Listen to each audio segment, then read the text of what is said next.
আমরা তো ইহজগতের সম্পদকে আমার মনে করি, কিন্তু এটা আমরা সবাই জানি যে এটা আমার সম্পদ নয়। এটা আজ আমার আছে, কাল অন্য কারোর হবে, শুধু আমি থাকবো না। তাহলে আমার নিজের সম্পদ কোনটি? একবারও আমরা ভেবে দেখি না মা যে আমার নিজের বলতে কি আছে। এই দেহটাও তো আমার নয়, প্রকৃতির সৃষ্টি যেমন দিয়েছে তেমন নিয়েও নেবে, তাহলে আমার কি আছে?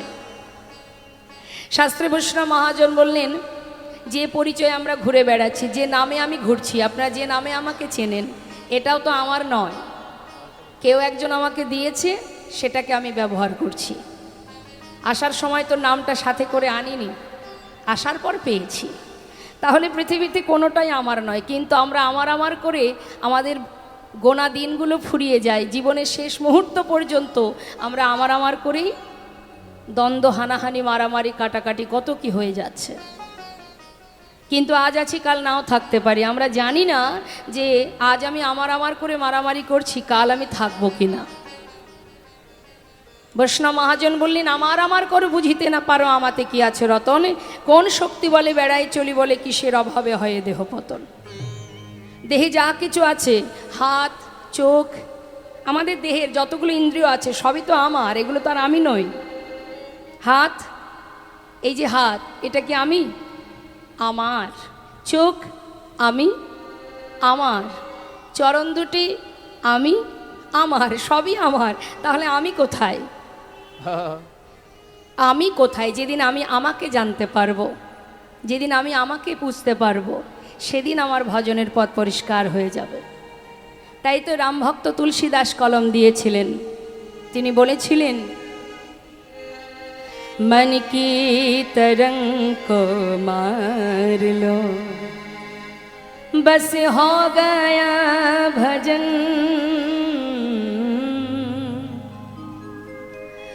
आदत बुरी सुधार लो, बस हो गया भजन। তার মানে मन की तरंग को मार लो, অর্থাৎ আমাদের চিত্ত সর্বদাই চঞ্চল, আমরা অস্থির। যত সময় নিজেকে স্থির করতে না পারবো, তত সময় ভজনের পথ খুঁজে পাবো না। যত খারাপ চিন্তা ভাবনা, সেগুলোকে যদি দূর করতে পারি, আমাদের অহরহ খারাপ চিন্তা মাথার মধ্যে ঢুকে আছে, এগুলোকে যেদিন আমরা পরিষ্কার করতে পারবো, শুধরাতে পারবো, সেই দিনই আমাদের ভজনের পথ পরিষ্কার হবে। আর এটা জানতে গেলে সাধু সঙ্গ করো। শাস্ত্রে বললেন, आए हो तुम कहाँ से, अरे जागे कहाँ, इतना दिल विचार लो, बस हो गया भजन। হে জীব, কোথা থেকে এসেছো, কোথায় যাবে, এটা একবার নিজের কাছে নিজে জিজ্ঞাসা করো। দিল বিচার লো, বাস হো গয়া ভজন। যেদিন তুমি জানতে পারবে যে তোমার আসল পরিচয়টা কি, প্রকৃত তুমি কে, কি তোমার করণীয়, আর তুমি কি করছো, যেদিন এই চিন্তা ভাবনা, এই চৈতন্য জ্ঞান তোমার মধ্যে আসবে, সেদিন থেকে তোমার জীবনে প্রাকৃতিক জগতে জ্বালা যন্ত্রণা, চাওয়া পাওয়া, কামনা, বাসনা, লোভ, লালসা সব দূরে চলে যাবে। আর সেদিনই তুমি ভজনের পথ এগিয়ে যেতে পারবে। রামভক্ত তুলসীদাস কলম দিচ্ছেন। তাই মা শাস্ত্রী বৈষ্ণব মহাজন বলছেন, আগে নিজেকে জানো। আমরা কখনো কখনো ভাবি যে আমি আমাকে চিনি, আমার এই নাম, আমার এই ঠিকানা, আমার এই বাড়ি, আমার এই ইত্যাদি ইত্যাদি আমরা বলি, কিন্তু প্রকৃতভাবেই আমরা আমাকে চিনি না। সত্যি আমরা আমাকে চিনি না। যেদিন চিনতে পারবো, সেদিন গোবিন্দকেও জানতে পারবো। আমরা কার সন্তান, কে আমাদের পিতা, সেদিন জানতে পারবো, তার আগে পারবো না। এই জগতে আমরা অনেকেই আছি, একটু কষ্ট পেলে অনেকের বাড়িতে আছে, সবার কথা বলবো না, অনেকের বাড়িতেই আছে, একটু কষ্ট পেলে বা আমাদের সামাজিক কোনো দুঃখ যন্ত্রণা পেলে অনেক সময় দেখা যায় অনেক বাড়িতে ভগবানের সেবাটুকু দেয়া বন্ধ করে দেয়। কেন? ক্ষোভে, রাগে। কিন্তু ভগবানের সেবা বন্ধ করে দিলাম, তার প্রতি ভক্তি রাখলাম না। কিন্তু এটা তো জানতে হবে মা, এটা সংসার, সংসারের মধ্যে জ্বালা তো থাকবেই। আর আমার জ্বালা তো শুধু আমার, একথা কে বলেছিল? হরিদাস ঠাকুর, নামাচার্য ছিল ঠাকুর হরিদাস। যখন তার অঙ্গে চাবুকের আঘাত পড়ছে, ঠাকুর বলে উঠলেন, হে প্রভু, আমি জানি আজ আমার অঙ্গে যে চাবুকের আঘাত পড়ছে, এর জন্য তো আমিই দায়ী। তাই আমার যন্ত্রণা, আমার কষ্ট, সেটা আমার। কিন্তু তুমি তো দয়াল, তুমি যেন কষ্ট পেও না। কারণ ভক্তের দুঃখ, ভক্তের কষ্ট, যে ভক্ত নিজের বলতে সর্বস্ব ভগবানের চরণে সঁপে দেয়, তার জীবনের হাজার সুখ দুঃখ সবই কিন্তু ভগবানের চরণে নিবেদিত হয়ে যায়। অর্থাৎ তার কষ্ট মানে তারই কষ্ট। তার একটা প্রমাণ বলি বাবা। একজন ধোপা, তিনি কাপড় পরিষ্কার করবেন, কাপড় পরিষ্কার করে তিনি কাপড় শোকাতে দিয়েছেন কোথায়? পথের ধারে। একজন সাধু বাবা জপের মালা হাতে নিয়ে প্রভাতকালে তিনি নাম করতে করতে কখনো না কখনো চোখ বন্ধ করে হাঁটতে হাঁটতে হঠাৎ সেই কাপড়ের উপরে পা পড়ে গেছে। হরিবল হরিবল। তখন সেই ধোপা রেগে গেলেন, তুমি কেন আমার এই ধোয়া কাচা পরিষ্কার কাপড়ের উপরে পা দিলে? সাধু তার দীনতা প্রকাশ করছেন, আমার ভুল হয়ে গেছে, ক্ষমা করে দাও, আমি দেখতে পাইনি, আমি বুঝতে পারিনি। বুঝতে পারোনি মানে? কিছুতেই ছাড়ছে না। সে জোরপূর্বক একটা লাঠি নিয়ে তাকে আঘাত করতে যাবে। এমন সময় বৈকুণ্ঠে নারায়ণ মা লক্ষ্মী জিজ্ঞাসা করলেন, প্রভু তুমি কোথায় যাচ্ছ? বৈষ্ণবের স্বভাব দীনতা প্রকাশ, তিনি অহরহ দীনতা প্রকাশ করে যাচ্ছেন, কিন্তু তথাপিও ধোপা শুনছেন না। কয়েকবার বলতে না বলতে লাঠি তুলে তাকে আঘাত করতে যাবে। তখন প্রভু আর দূরে থাকতে পারলেন না, কারণ বৈষ্ণব অহরহ সে যখন করজোড়ে ক্ষমা চাইছে, তার যখন ক্ষমা হচ্ছে না, অর্থাৎ ভক্তকে রক্ষা করার দায়িত্ব কার? প্রভুর। তাই ভক্তকে রক্ষা করার জন্য তিনি সিংহাসন থেকে যখন উঠেছেন, মা লক্ষ্মী বাধা দিলেন, কোথায় যাচ্ছ প্রভু? দেখছো না আমার ভক্ত এতবার অন্যায় স্বীকার করছে, এতবার ক্ষমা চাইছে, তথাপিও শুনছে না, ওকে মারতে যাচ্ছে, আমি তোকে রক্ষা করবই। এই বলে প্রভু যখন এগিয়ে আসছে, কিছুটা পথ আর বাকি আছে মা। ঠিক সেই সময় সাধু তিনিও আর ধৈর্য ধরতে না পেরে এবার সেই ধোপাকে মারবেন বলে একটা লাঠি তুলেছেন। যেই না লাঠি তুলে তাকে আঘাত করেছে, করুণাময় প্রভু আমার আবার চলে গেলেন। হরি বল। মা লক্ষ্মী জিজ্ঞাসা করলেন, কি হলো? ভক্তকে রক্ষা করতে গিয়ে ফিরে এলে যে? বলে, যে নিজের দায়িত্ব নিজে নিতে পারে তার আমার কোনো প্রয়োজন নেই। নিতাই গৌর হরিবল হরিবল। অর্থাৎ কেউ যদি আমার উপরে নির্ভরশীল হয়, কেউ যদি আমাকে ভরসা করে চলে, আমার প্রতি সর্বস্ব সঁপে দিয়ে যদি আমারই শরণাপন্নে আসে, তার দায়িত্ব তো আমারই থাকে। হরিবল। তারই লীলা আজ আমরা শ্রবণ করব মা। তাই আজ বৈষ্ণব মহাজন পদাবলিতে বলছেন, শ্রী গৌরঙ্গের দুটি পদ যার ধন সম্পদ, সে জানে ভকতি রসসার। শুধু তাই নয়, আমাদের কলিজীবের মাত্র কয়েকটা কাজ। 1, প্রভুর চরণ সার করো। 2, বদনে হরিনাম করো। নাম ছাড়া কলিজীবের আর কোনো ধর্ম নেই। মহামন্ত্র জপ করো। সমস্ত দেবদেবীর পূজা করতে গেলে যে মন্ত্র জপ করা হয় সেগুলোকে বলা হয় মন্ত্র, আর হরিনামকে বলা হয় মহামন্ত্র। তাই জীব যদি মহামন্ত্র জপ করে, তার আর কোনো মন্ত্র জপ করবার প্রয়োজন হয় না। তাই বৈষ্ণব মহাজন বললেন, নাম বদনে উচ্চারণ করো, আর কাঁদতেই যদি হয় ভগবানের চরণে 2 ফোঁটা বাড়ি বরিশন করো। তবে কি জন্য? সংসারের জন্য নয়। এর মধ্যে সুখ দুঃখ দুইজনেই আসবে যাবে, এরা আসা যাওয়া করবে, এদের জন্য কেঁদে লাভ নেই। চিরকাল যেমন কারোর সুখ থাকে না, চিরকাল কারোর দুঃখও থাকে না। তাই এরা আসবে যাবে, এর জন্য কেঁদে লাভ নেই। কাঁদতেই যদি হয়, যে পথে এসেছিলাম যাওয়ার পথ তো সবাই ভুলে গেছি, তাই সেই পথ ধরে যেন প্রভু করুণাময় কৃপা করে আমার হাত ধরে পার করে নে। হরি বল হরি বল।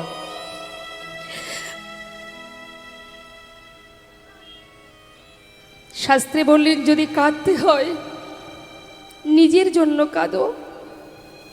আসার সময় এসেছি ভালো, যাওয়ার পথ তো কারোর মনে নেই। তুমি কৃপা করে পার করে নিয়ে চলো। মায়ার সংসারে মায়ার বালিশ মাথায় দিয়ে মনের সুখে মোহ ঘুমিয়ে আছে, কিন্তু মায়া তো ততক্ষণ ভালোবাসবে যত সময় তুমি মায়ার জন্য ভাবতে পারবে। যেদিন ভাববার শক্তি আর থাকবে না, যেদিন আর চলতে পারবে না, সেদিন দেখবে মায়াও আর তোমার কাছে নেই। সেদিন একজনই থাকেন, কখনোই সে পাশ থেকে যান না, যার নাম করবার সময় আমাদের হয় না, যাকে ডাকবার সময় আমাদের হয় না, সব দিয়েছেন।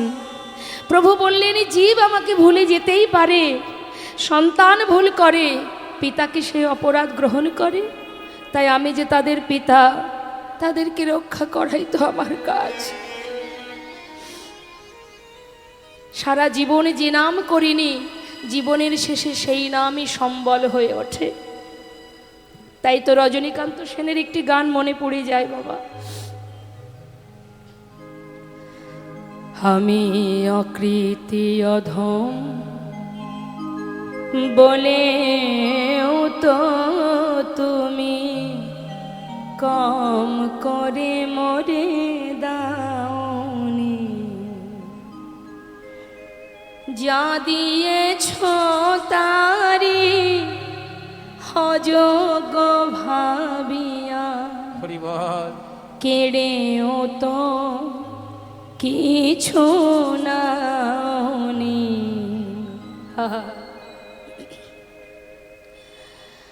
তব আশিস কুসুম ধরি নাই শিরে, হরি বল, হরি বল। পায়ে দোলে গেছি চাহি নাই ফিরে, তবু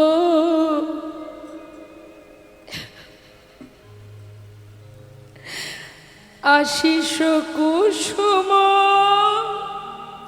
ধরি নাই শিরে, পায়ে দোলে গেছি চাহি নাই ফিরে,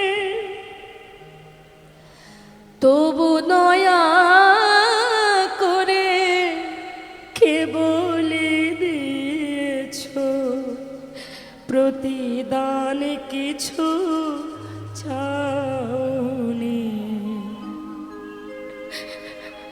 হে করুণাময়, সবে দিয়েছ তুমি, কিন্তু আমি তোমায় কিছু দিতে পারিনি। হে প্রভু,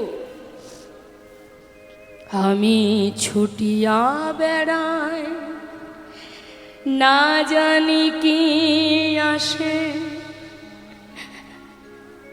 তব সুধা পান করে মরি গোপী আসে। আমি ছুটিয়া বেড়াই, না জানি কি আসে, সুধা পান করে মরি গোপী আসে। সারা জীবন পিপাসার পিছনে ছুটছি মা, অমৃত পেয়েও আমাদের তৃষ্ণা মেটে না, শুধু আশায় আশায় ছুটে বেড়াই। ছুটিয়া বেড়াই, জানি না কি আসে, সুধা পান করে মরি গোপী আসে, তবু যাহা চাই সকলি দিয়েছ, তুমি তো কিছু পাওনি। তুমি রাখিতে চাহো গো বাঁধনি আটিয়া, শতবার যায় বাঁধন খাটিয়া। যতবার বুকে টেনে নিয়েছে ততবার উপেক্ষা করেছি, ততবার অবহেলা করেছি, বলেছি কে ভগবান, কাউকে চিনি না, আমি ভগবান, আমি সব। তুমি রাখিতে চাহো গো বাঁধনে আটিয়া, শতবার যাই বাঁধন কাটিয়া। ভাবি ছেড়ে গেছো ফিরে চেয়ে দেখি। সারা জীবন তোমাকে অবহেলা করেছি, জীবনের শেষে এসে ভাবলাম অবহেলায় সইতে না পেরে বোধহয় ছেড়ে চলে গেছো, কিন্তু পিছন ফিরে চেয়ে দেখলাম এক পাও ছেড়ে যাওনি। নিতাই গৌর হরি বল, হরি বল, হরি বল। আমি অকৃতি অধম বলেও তো তুমি কম করে মরে।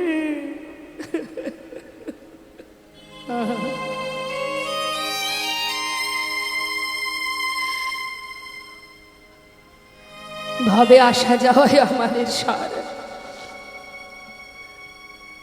যিনি পাঠালেন, যার কৃপায় সাদের বলবার শক্তি পেলাম, মানব জনম পেলাম, সেবা দেওয়ার উপযুক্ত হাত পেলাম, শুধু মায়া পিশাচি এমন ভাবে গ্রাস করলো, আমরা তার কৃপায় তার দাস না হয়ে সবাই মায়ার দাস হয়ে বসে রইলাম। তাই তো মহাজন করুণাময় বলে উঠলেন, ওরে জীব, গৌর সুন্দর শুধু বললেন, ওরে জীব, ভজন সাধন পারবি না, ধ্যান তপস্যা পারবি না, যজ্ঞ করতে পারবি না, শুধু বদনে হরিনাম কর। যেখানে থাকবি, যেমন থাকবি, যেভাবেই থাকবি, অপবিত্র পবিত্র বা সর্ববস্তাঙ্গত বিবা যশারে পুণ্ডরিকাক্ষ সবার অভ্যন্তর সূচি। অর্থাৎ যেখানে থাকো, যেমন থাকো, যেভাবে থাকো, শুচি থাকো, অশুচি থাকো, পবিত্র থাকো, অপবিত্র থাকো, তাতে কোনো দুঃখ নেই। যেখানে যেমন অবস্থাতেই থাকো না কেন, যখনই তুমি হরিকে স্মরণ করবে, সেই মুহূর্তেই তোমার ভিতর বাহির পবিত্র হয়ে উঠবে। তাই গৌর হরি বল, হরি বল। তাই আমরা সবাই মিলে এই সুন্দর সময়ে, আজ বছরের প্রথম দিন, আমরা এই সাধুর বাজারে বসে একবার প্রাণ ভরে সবাই মিলে মহামন্ত্র জপ করব। হ্যাঁ, সবাই মিলে গাইব। বেশ, আমি আগে গাই, শুনুন, তারপরে আপনারা যে যেখানে দাঁড়িয়ে আছেন, বসে আছেন, বসে বসে গাইবেন। তবে অলসতা করবেন না, স্বতঃস্ফূর্তভাবে নাম করবে। আমরা মনে করি রাতের অন্ধকারে যা খুশি তাই করব। আমরা চুরি করছি, ডাকাতি করছি, খুন করছি, ভাবছি আহা মহৎ কাজ করে ফেলেছি। কিন্তু জেনে রাখো, তুমি যেটুকু কর্ম করবে, কর্মের ফল তো তোমাকে পেতেই হবে, আজ না হোক কাল পেতেই হবে। তার প্রমাণ একবার নয়, বারবার দিয়েছেন শাস্ত্রে। আমরা যদি জেনে শুনে বিষ পান করি, তাহলে কি করে হবে? তো মা যখনই কিনা তিনি জানতে পারলেন, ধীরে ধীরে সবার মাঝখান দিয়ে তার কাছে দাঁড়ালেন। কে তুমি? এমন করে দূরে দাঁড়িয়ে আছো, আমার দিকে চেয়েছে, চোখের জলে বুক ভাসিয়ে কাঁদছো, পরিচয় কি? প্রভুকে দর্শন করে করজোড়ে বলে উঠলেন, দয়াময়, আমার নাম গোবিন্দ ঘোষ। কোথা থেকে এসেছো? অগ্রদ্বীপ থেকে। কার কাছে এসেছো? তোমার কাছে। কেন আমার কাছে কেন এসেছো? আমার মনে বড় বাসনা, আমি তোমার সঙ্গী হতে চাই। সে কি আমার সঙ্গী হবে? শোনো, যারা আমার সঙ্গী হয় তাদের জীবনে কিন্তু অনেক দুঃখ কষ্ট পেতে হয়, কথাটা কিন্তু সত্য। আমার আপনার কথা বাদ দিন না মা, আমরা কষ্ট পেয়ে ভগবানকে আর ভালোবাসি না। অনেক বাড়িতে আছে বলে, ধুর আর কোনো দিন প্রণামই করব না, আমার এত কষ্ট কেন দিল। আছে, অনেক বাড়িতে আছে, আমার চোখে দেখা।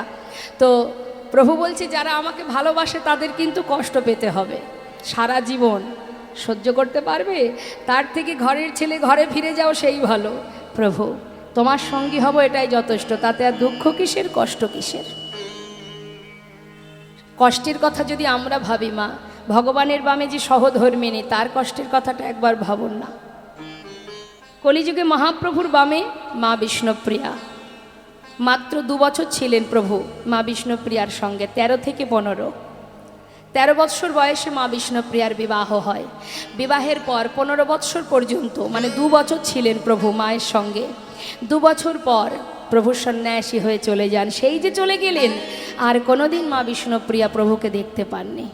শুধু চলে গেছেন যে, সেই দুঃখে তিনি কিন্তু কাতর নন। তিনি চলে তো গেছেন, আর তো কখনো পাননি, কিন্তু তথাপিও তাকে কতটা ভালোবেসে গেছেন।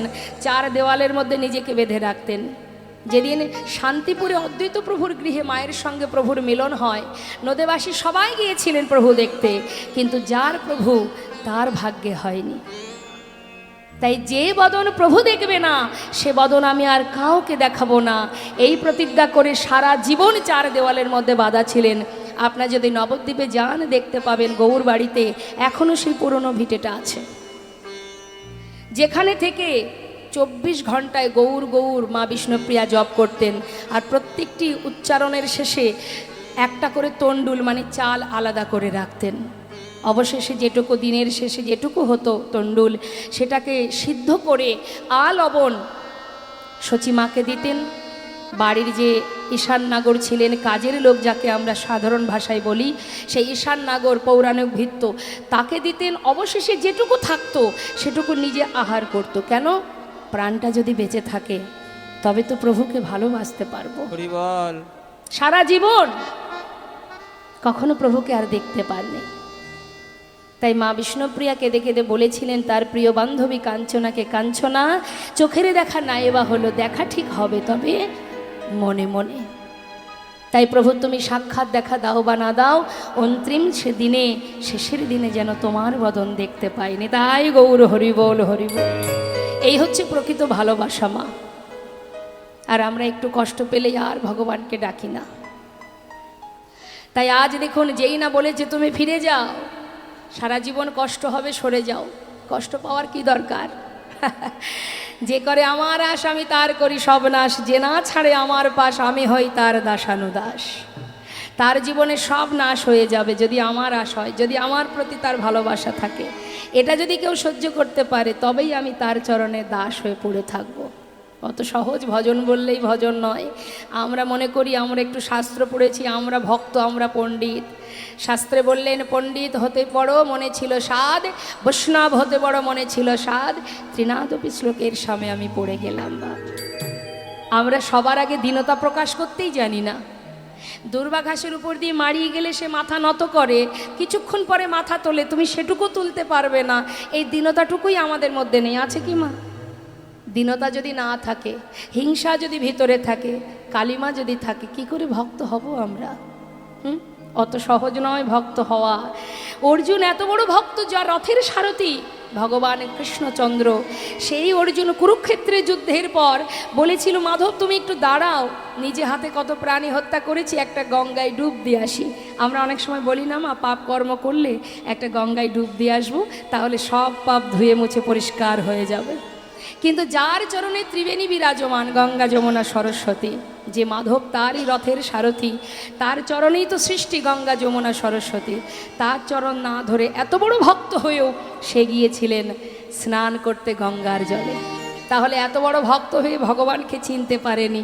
আর আমরা যদি একটু ভগবানকে সেবা দিই, আমরা ভক্ত হতে পেরেছি? হা। তাই বলছে ফিরে যাও, ঘরে ফিরে যাও। কিন্তু ভক্ত যে প্রকৃত ভক্ত হয়, জীবনে যত কষ্টই আসুক, সে কখনো প্রভুকে ছেড়ে থাকতে পারে না মা। বলছে প্রভু দুঃখ দেবে, কষ্ট দেবে, বেশ, আমার তাতে কোনো দুঃখ নেই, কিন্তু তুমি আমাকে তোমার সঙ্গ ছাড়া করো না। বেশ, ভক্ত যদি না শোনে, প্রভু বললেন তাহলে গোবিন্দ আজ থেকে তুমি আমার সঙ্গী। সঙ্গী করে নেওয়া হলো। নেওয়া মাত্রই পরীক্ষা শুরু হয়ে গেল, একটার পর একটা পরীক্ষা মা। লীলা থেকে এইগুলোই আমাদের জানার, যে আমরা যে ভগবানকে ভালোবাসি, আমাদের জীবনে যদি কষ্ট আসে, অনেকে বলে তুমি এত ভগবানকে ভালোবাসো, তাহলে তোমার মনে এত কষ্ট কেন, তোমার জীবনে এত কষ্ট কেন? অনেকে বলে, তারা বোঝে না তাই বলে। কষ্ট তো তিনি তাকেই দেন যাকে তিনি অনেক ভালোবাসেন। হরিদাস ঠাকুরের অঙ্গে চাবুক পড়ছে, ঠাকুর বলছেন প্রভু জানি আমি জানি, আঘাত তোমার নহে না অকারণ। আমি ভুলে যাই পাছে তোমার শ্রীহরি, দুঃখ দাও মোরে তাই দয়া করি। তুমি দুঃখ দাও যারে, জানি তার তরে, দয়া তবু অফুরন। তাই দুঃখ তো পেতেই হবে মা, কিন্তু তাতে কোনো দুঃখ নেই। ভক্তের মনের চিন্তা এটাই যে তুমি আমাকে দুঃখ দাও, কিন্তু আমায় ছেড়ে চলে যেও না, সইবার শক্তি দাও। আহা, বেশ, শুরু হলো পরীক্ষা, একটার পর একটা পরীক্ষা। গোবিন্দ, অগোবিন্দ, নীলাচলে তো এসেছো, জগন্নাথ দর্শন করেছো? দয়াময়, কার কথা বলছো তুমি? কেন? ওই যে মন্দিরে দাঁড়িয়ে আছে জগন্নাথ, দেখেছো তাকে? দর্শন হয়েছে? প্রভু, আমি তো সাক্ষাৎ দর্শন করছি। মন্দিরে যে জগন্নাথ, সে তো চলতে পারে না, কথা বলতে পারে না, আর আজ যে আমি সাক্ষাৎ দর্শন করছি, চলতেও পারে, কথাও বলতে পারে। সে কি, তুমি আবার এখানে সাক্ষাৎ জগন্নাথ কোথায় দেখলে? তুহু জগন্নাথ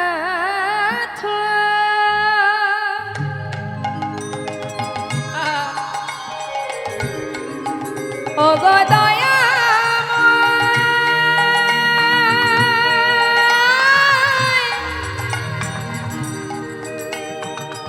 তুমি আমার জগন্নাথ,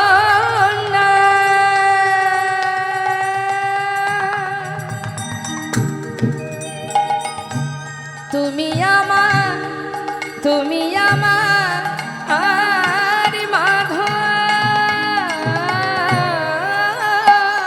তুহু জগন্নাথ এই জগতে কহা আসে, जग बहे नाहि मोए छा, হে মাধব বহু তমে নতি করু তোই, হে মাধব আমি ওই চরণে অগ সবে সবেছি, আমি ওই চরণে সবে সপেছি। অগয়ামা বলিতে কিছু নানা রাখি নাই গো, তোমার ওই চরণে সব সবেছি।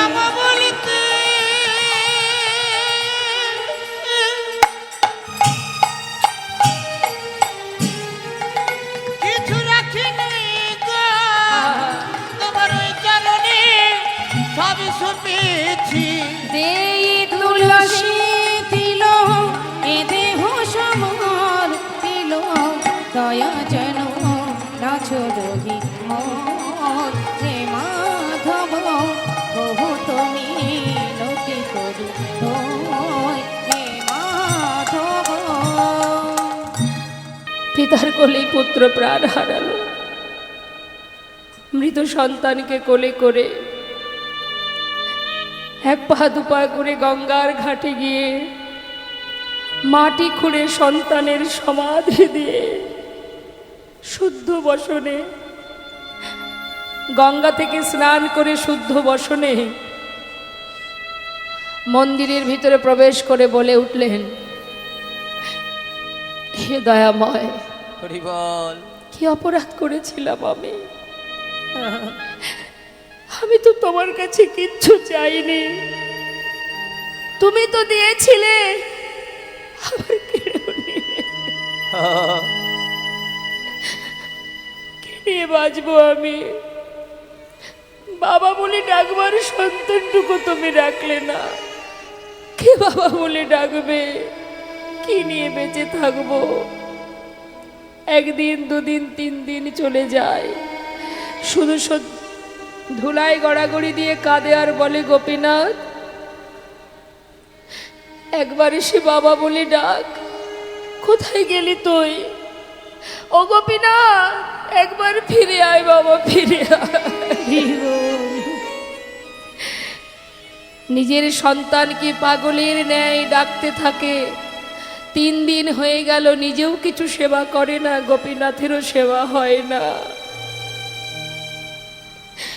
দেখতে দেখতে 4 দিন ভগবান আর থাকতে পারছেন না পাথরের মধ্যে। এক পা দুপা করে বিগ্রহ থেকে সচল মূর্তি ধারণ করে ঘরে এসে ডাকছে, বাবা বাবা। কে? আমি তোমার পুত্র গোপীনাথ। আমার পুত্র? তা কি করে হয়? সে তো মারা গেছে। তুমি কে? আমি তো তোমায় চিনি না, আমি আর কারোর বাবা নই। তুমি কে আমি চিনি না তোমায়, তুমি চলে যাও। বাবা, তোমার মনে আছে একদিন তুমি নিজে বলেছিলে তুমি দুই পুত্রের পিতা। এই জগতে কারোর দুটি সন্তানের মধ্যে যদি একটি পুত্র মারা যায়, একটি সন্তান মারা যায়, তবে কি বাবা মা আরেকটি সন্তানকে না খাইয়ে রাখে? আজ 4 দিন হলো তুমি কিছু খেতে দাওনি। হরি বল। আমায় কিছু খেতে দাও, আমি যে আর পারছি না থাকতে, কিছু খেতে দাও আমায়। ও তুমি এসেছো, তুমি আমাকে বাবা বলে ডাকলে। তুমি জানো প্রত্যেকটি মাতা পিতা কেন একটি পুত্র সন্তান চায়? শেষের দিনে মাতা পিতার শেষকৃত্য করবার জন্য। আজ তুমি আমাকে বাবা বলে ডাকছো, তুমি পারবে আমার প্রতি সন্তানের যে দায়িত্ব থাকে সেটা পালন করতে? পারবে না। কি করে পারবে? তুমি তো সিংহাসনে বসে থাকো, তুমি কি আর এই কর্ম করতে পারবে? পারবো বাবা, আমি পারবো। তুমি পারবে আমার জন্য কাছা নিতে?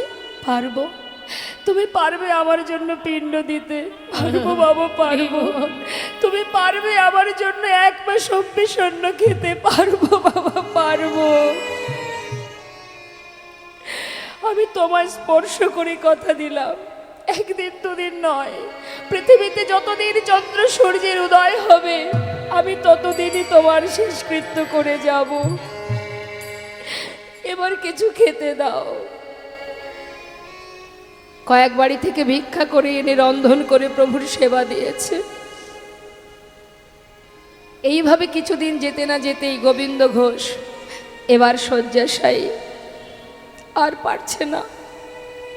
অন্তিম সময় এসে গেছে। মা শয্যায় শুয়ে আছে, আর ভগবান প্রতিদিন বিগ্রহ থেকে সচল মূর্তি ধারণ করে 1 পা 2 পা করে পাশে এসে বসে, গলাটা জড়িয়ে ধরে বলে, বাবা বাবা, কষ্ট হচ্ছে তোমার? না, কষ্ট কেন হবে? সবারই যে এরকম দিন আসবে, এদিন যে সকলেরই আসবে রে, যেতে তো সকলকে হবে। কাঁদিস না, কেউ আগে যাবে, কেউ পরে।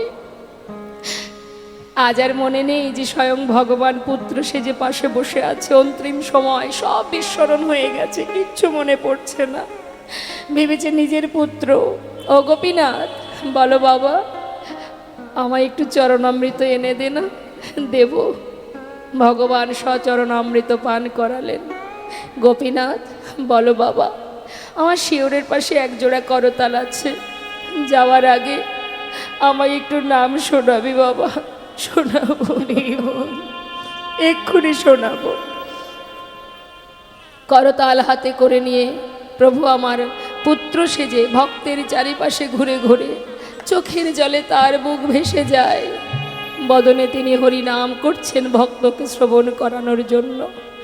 হরে কৃষ্ণ হরে কৃষ্ণ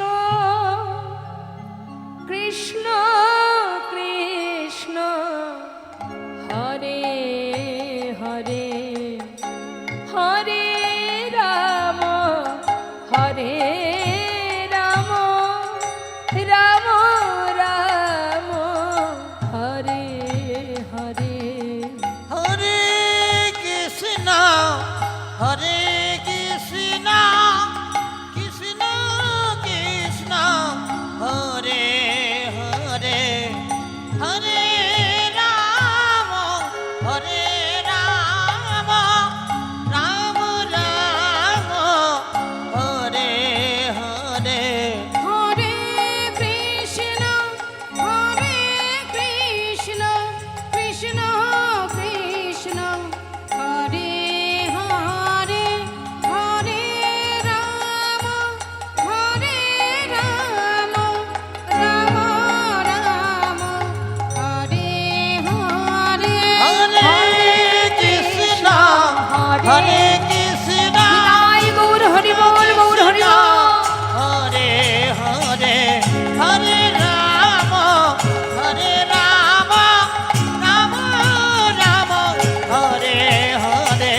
শুনতে শুনতে প্রাণ পাখি উড়ে চলে গেল, কেউ জানতে পারল না।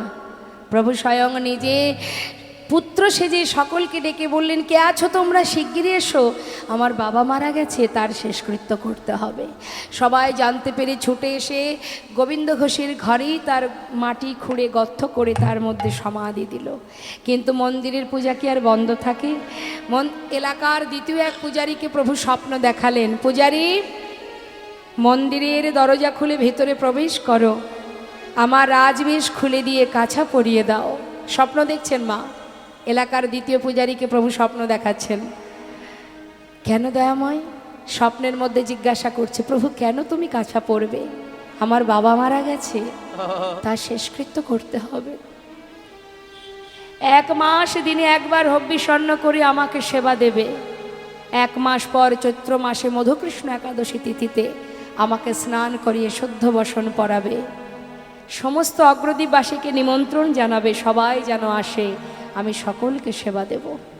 প্রভু নিজেই সুন্দর কাছা পরিধান করে চৈত্র মাসে মধু কৃষ্ণ একাদশী তিথি, আপনারা এখনও দেখবেন ওখানে বিশাল মেলা হয়। যে সময় গঙ্গা স্নানে যোগ আসে, দেখবেন মকর সংক্রান্তি যখন হয় মা, ওই সময়টা ওই অগ্রদ্বীপে, যে সময় জয়দেব মেলা হয় বীরভূম ডিস্ট্রিক্টে, ওই সময়টাই অগ্রদ্বীপে বিশাল মেলা হয়। সমস্ত ভক্ত আসে, অনেক বাউল কীর্তন হয়, অগণিত সাধু সমাগম হয় এবং প্রতি বৎসরের ন্যায় প্রভু আমার পিণ্ড হাতে করে নিয়ে, ওই দিনই পিণ্ড হাতে করে শুদ্ধ বসন পরিধান করে প্রভুকে গঙ্গার ঘাটে নিয়ে যাওয়া হয়। যতদিন পৃথিবীতে চন্দ্র সূর্যের উদয় হবে ততদিনই কিন্তু এই ক্রিয়া চলবে। সেই পিণ্ড হাতে নিয়ে প্রভু আমার গঙ্গার পাড়ে দাঁড়িয়ে আছেন ভক্ত মনোবাঞ্ছা পূর্ণ করবার জন্য। শাস্ত্রে বললেন, দাঁড়াইল গোপীনা, দেখো পিণ্ড হাতে করে, দাঁড়াইল গোপীনা, পিতৃকার্য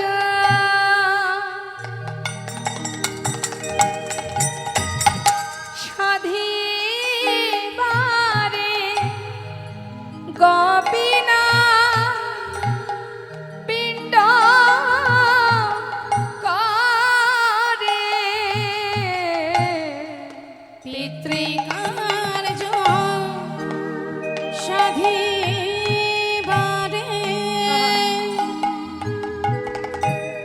গোপীনাথ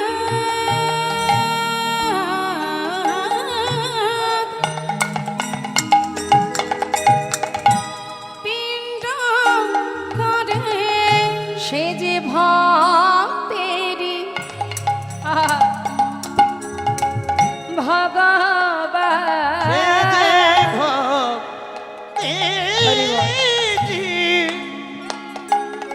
আজ ভগবান, সে যে ভক্তেরি ভগবান, ভক্ত বাঞ্ছা পূর্ণকারী। দেখো ওই না দাঁড়াইল গোপীনা, হরিব ওই না পিণ্ড করে করে করি, দেখো দাঁড়াইল গোপীনা। তাই তো বৈষ্ণব মহাজন পদাবলীর শেষে জানালেন, হে করুণাময়, যুগে যুগে তুমি এসেছ ধরাতে, রাখিতে তোমারি ভক্তেরি মা। ওই না যুগে যুগে তুমি হরিব আজ এসেছ ধরাতে, রাখিতে তোমারি ভক্তের মা। দাঁড়াইল হারি পিণ্ড করে করি, শুদ্ধ বস্ত্র পরে শাস্ত্রের প্রমাণ। দাঁড়াইল পদে পিণ্ড করে করি শুদ্ধ বস্ত্র পরে শাস্ত্রে প্রমাণ আর যুগে যুগে তুমি তুমি এসেছো এই ধরাতে, রাখিতে তোমারি ভক্তের আজানো রাখিতে তোমারি লম্বিকা ভোজ ভক্তের কনকা সংকীর্তনৈ কপিতর কমলাতাক্ষ বিশ্বম্ভর দ্বিজবর যুগ ধর্ম পাল বন্দে জগৎ প্রিয় কর করুণায় অবতার। যুগে যুগে তুমি হরিবল হরিবল গায় গৌর হরিবল। এসেছো ধরাতে, রাখিতে তোমারি ভক্তের ওই না হরে কৃষ্ণ কৃষ্ণ কৃষ্ণ হরে হরে হরে রাম রাম নিতাই গৌর হরিবল গৌর হরিবল। হরে কৃষ্ণ কৃষ্ণ কৃষ্ণ হরে হরে, হরে রাম রাম রাম রাম হরে হরে। ভক্তির বাসনা প্রভু পূরণ করিল, ভক্তের বাসনা প্রভু পূরণ করিল, প্রেমানন্দে বদন ভরে হরি হরি বল। প্রেমানন্দে বদন ভরে হরি হরি বল। জয় সচিনন্দন জয় গৌর হরি, জয় সচিনন্দন জয় গৌর হরি। বিষ্ণু প্রিয়ার প্রাণ বধুয়া নদিয়া ওই বিহারী। না বিষ্ণু প্রিয়া প্রাণ গোরা নদিয়া বিহার। আচ্ছা বেশ, তুমি আমাকে জগন্নাথ ভেবেছো এই তো? আচ্ছা বেশ, তোমার ভাবনাই সঠিক হোক। তবে শোনো, আমরা আজই নীলাচল ছেড়ে কয়েকদিনের জন্য একটু তীর্থে যাব। তুমি কি যাবে? হ্যাঁ দয়াময়, আমিও যাব। সমস্ত ভক্তগণকে বলে উঠলেন, তাহলে ভক্ত, আমরা কয়েকদিনের জন্য তীর্থে যাচ্ছি, কিছুদিনের মধ্যে আবার ফিরে আসব। সমস্ত ভক্তগণ বলে উঠলেন, প্রভু তুমি যদি তীর্থে যাও আমরা কি নিয়ে থাকব? তাই তুমি যদি যাও তোমার সঙ্গে আমরাও যাব। তোমরাও যাবে? হ্যাঁ আমরাও যাব। তাহলে চলো। সমস্ত ভক্তগণকে নিয়ে প্রভু আমার নীলাচল থেকে যাত্রা করেছেন নানা তীর্থ ভ্রমণে আর হরিনাম প্রচারে। কিন্তু মাগো, আপনারা তো নিশ্চয়ই তীর্থে গেছেন, অনেক জায়গায় গিয়েছেন, অনেক তীর্থ ভ্রমণ করেছেন। তো তীর্থে যাবার সময় পথে যখন আপনারা যান তখন কি করেন? প্রভুর নাম গান তো, হরিনাম বা কৃষ্ণ নাম ভজন করেন তো। তা এখন গৌর হরি বলছে, ভক্ত তীর্থে যেতে গেলে এইভাবে মুখ বন্ধ করে গেলে হবে না, সবাই আমার সঙ্গে কৃষ্ণ নাম গাইতে গাইতে চলো। যেই না বলেছে হরিনাম করতে করতে চলো, ভক্তরা বলে উঠলেন, প্রভু কৃষ্ণ নাম যদি গাইতে হয় তাহলে তুমি করো, আমরা কৃষ্ণ নাম করব না। তাহলে তোমরা কি করবে? বলে আমরা আমাদের ভগবানের নাম করব, আমাদের প্রভুর নাম করব। তুমি কৃষ্ণ নাম করো, আমরা সবাই কি গাইব? আমাদের ভগবানকে গৌরাঙ্গ সুন্দর। ভক্তরা বলে উঠলেন, করো তুমি কৃষ্ণ নাম, আমরাও গাইব, তবে কৃষ্ণ নাম নয়, আমরাও গাইব কি সবাই মিলে একসাথে গাইব। কেমন? যাচ্ছে গৌরহরি ভক্তদের নিয়ে নীলাচল থেকে নানা তীর্থে, আর আমরাও লীলা শ্রবণ করছি, মানে আমরাও সাথে সাথে যাচ্ছি। তাহলে আমরাও সবাই মিলে গাইব। একবার সবাই মিলে দুটি বাহু তুলে কই দেখি, সবাই মিলে তুলুন দেখি কার কার হাত আছে, দেখি কই দেখি হাত আছে কার কার। ওমা হাত দুটো একটু তুলতে হবে, এই তো সময়। যার দেওয়া হাত তার দিকে একবার দুবাহু তুলে একটু সমর্পণ করতে হবে নিজেকে। হ্যাঁ, হাতে তালি দিয়ে সবাই মিলে আমরা গাইব, গৌর হরি বল বল গৌর হরি বল, গৌর হরি বল বল গৌর হরি বল, গৌর হরি বল গৌর হরি বল, গৌর হরি বল বল গৌর হরি বল, গৌর হরি বল হরি হরি বল। একবার গৌর হরি বল হরি হরি বল, গৌর হরি বল হরি হরি, একবার গৌর হরি বল হরি হরি বল, আহা গৌর হরি বল বল গৌর হরি বল, একবার গৌর হরি বল হরি হরি বল, গৌর হরি বল হরি হরি, একবার গৌর হরি বল হরি হরি বল, গৌর হরি বল বল গৌর হরি বল, গৌর হরি বল গৌর হরি বল, একবার গৌর হরি বল গৌর হরি বল। হরি বল। এখন ভক্তদের নিয়ে প্রভু যাচ্ছেন, যেতে যেতে হলো কি মা, কিছুটা পথ যাবার পর গৌরহরি এগিয়ে গেছে, ভক্তরা পিছনে পড়ে গেছে। চিন্তা করছে আমরা যদি পিছনে থেকে যাই, প্রভু যদি আগে আগে যায়, আমরা তো ঠিকঠাক পথঘাট চিনি না, যদি ভুল করে বসি। তখন আর এক ভক্ত বলছে প্রভুকে ডাক। পিছন থেকে ডাকতে শুরু করেছে, দয়াময় ও প্রভু। যেই না ডাক দিয়েছে, প্রভু সঙ্গে সঙ্গে দাঁড়িয়ে পড়েছে। তাহলে কাদের জন্য দাঁড়িয়ে আছে মা? ভক্তের জন্য। এখান থেকে কিন্তু আমাদের একটা জিনিস জানা হলো যে ভগবানও ভক্তের জন্য অপেক্ষা করেন, যদি কেউ প্রকৃত ভক্ত হতে পারে।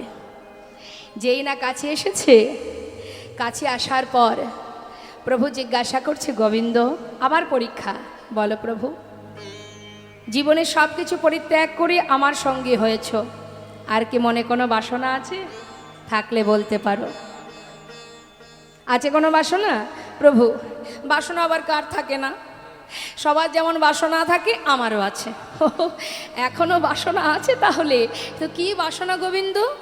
হে দয়াময়, আমার মনে কি বাসনা জানো? তবে শোনো। আহা, আমার মনেতে ছিল গো বাসনা,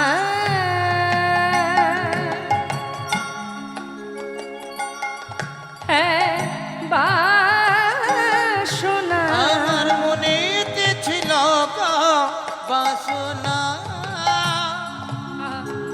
এক বাসনা। আমার মনেতে ছিল গো বাসনা, বাসনা। আমার মনেতে ছিল গো বাসনা, এক বাসনা। আমি যাব মধুর বৃন্দাবন। কি অপরূপ বাসনা মা! আমাদের কাছে ভগবান এসে যদি বলতো, বলো ভক্ত কি বাসনা, আমরা বলতাম জগতে যত সুখ আছে সব আমাকে দাও দেখি। কিন্তু ভক্তের বাসনা কি? হে দয়াময়, আমি যাব মধুর বৃন্দাবন, পাবো যুগল দর্শন। যাব মধুর বৃন্দাবন, পাবো যুগল দর্শন। সে বাসনায় আমার, সে বাসনায় আমার পুরিল না। আমার মনেতে ছিল গো নিতাই গৌর হরিবল হরিবল। এক বাসনা। আমার মনেতে ছিল গো বাসনা, এক বাসনা। আমার মনেতে ছিল গো বাসনা, এক বাসনা। বাসনাটা সঠিক করতে হবে মা। বাসনা যদি সঠিক হয়, চাওয়া পাওয়া যদি সঠিক হয়, ভগবান সর্বদাই তোমারই সঙ্গের সাথী হয়ে থাকবে।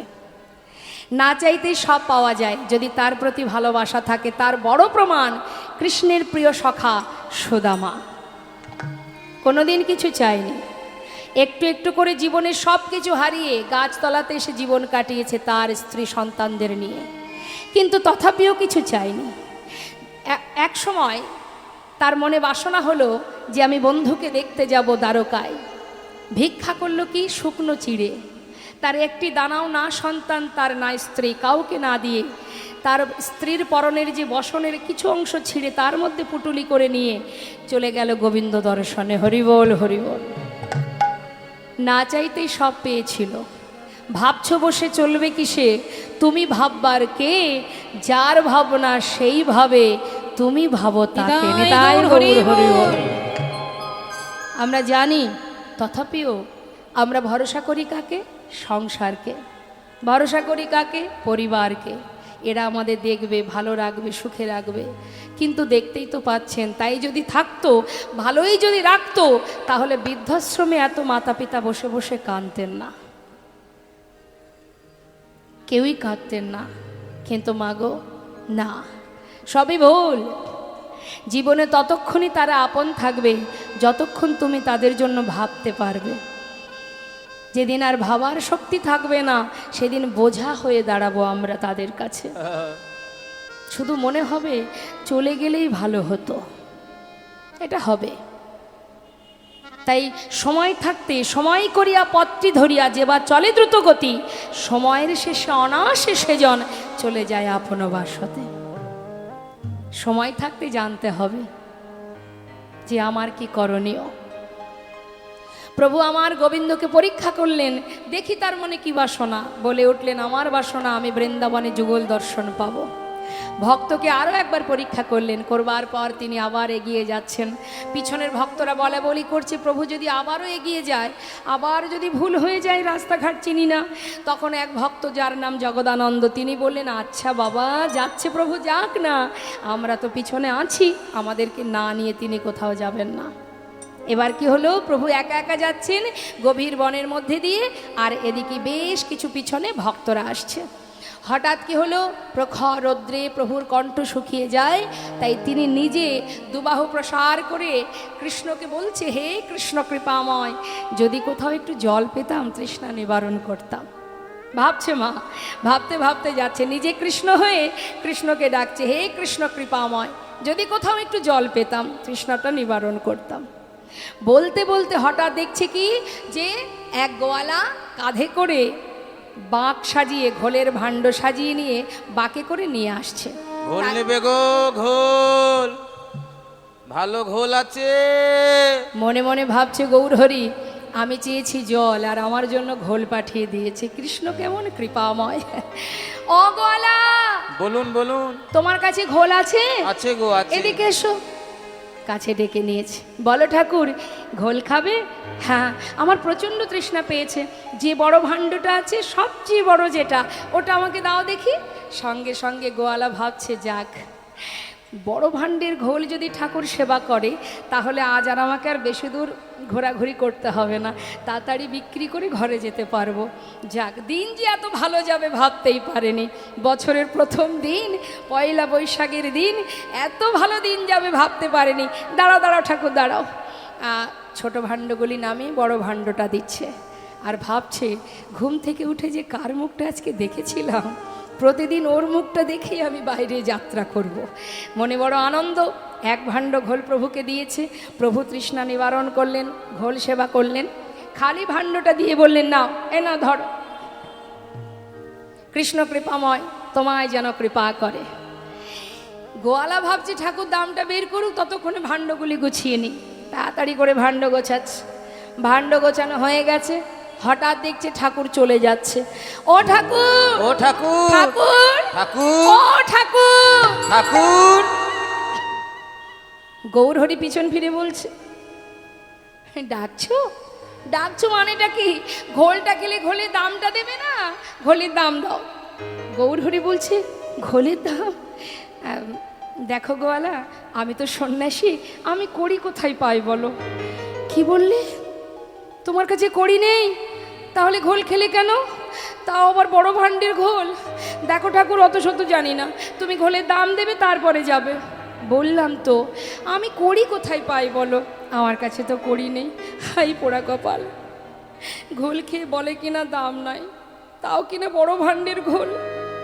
ঘুম থেকে উঠে কার মুখটা যে দেখেছিলাম, জানলে ঘর থেকে বেরোতাম না। কপাল চাপড়াচ্ছে মা। গৌরহরি দূর থেকে দেখে মনে মনে ভাবছেন, অর্থের জন্য বসে বসে কাঁদছে। এক পা দু পা করে আবার তার কাছে এসে দাঁড়ালেন। শান্ত হও, কেঁদো না, তোমার ঘোলের দাম চাই। এই তো, ঠিক আছে, আমার কাছে তো কিছু নেই, পিছনে আমার অনেক ভক্ত আসছে, তারা এলে তাদেরকে বলো তোমাকে ঘোলের দাম দিয়ে দেবে। তারা দেবে তো? হ্যাঁ, দেবে। প্রভু কিন্তু চলে গেলেন। আর গোয়ালা ভাবছে, যাক, ঠাকুর বলেছে, তাহলে একটু অপেক্ষা করি। বসে আছে। এদিকে পশ্চাতে আসছে কারা? অগণিত ভক্তগণ। তারা সবাই প্রভুর চরণ স্মরণ করতে করতে, নাম করতে করতে আসছে, গাইতে গাইতে যাচ্ছে, হরিনাম কৃষ্ণ নাম করতে করতে। হরি চরণ সারে করেছি, তাই হরি হরি বলবো ভাই। হরি চরণ সার করেছি, হরি হরি বলবো তাই। আমরা হরি সারি করেছে হরি হরি বলবো আমি হরি যারা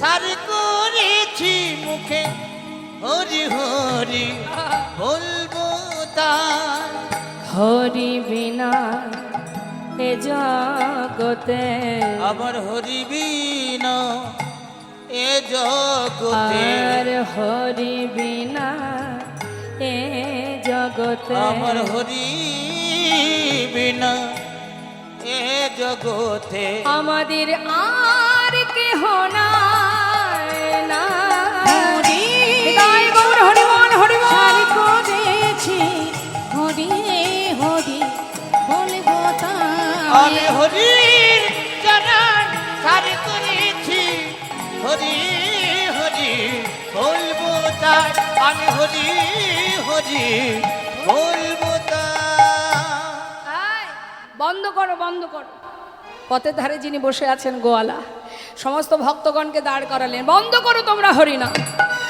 ভক্তগণ চমকে উঠেছে কি ব্যাপার কে তুমি অনেকক্ষণ বসে আছি আমি গোয়ালা ঘোল বিক্রি করি ঘোলের দামটা দাও তো আমি যাই আরে তোমার ঘোলের দাম দেবো কেন কে খেয়েছে তোমার ঘোল আমি জানি না আমি তাকে চিনি না সে আমাকে বলল তার কাছে ঘোলের দাম নেই তাই তোমরা আমাকে দাও আমি চলে যাই আরে কে খেয়েছে তুমি আগে বলবে তো বললাম তো আমি তাকে চিনি না সে কি কথা এই ঘোল খেয়েছো একে অপরকে জিজ্ঞাসা করছে অনেকে তো আছে ভক্তরা সবাইকে জিজ্ঞাসা করছে এই ঘোল খেয়েছো এই ঘোল খেয়েছো না না না কেউ খাইনি আমরা আপনারা কি ঘোল খেয়েছেন গোয়ালার কাছ থেকে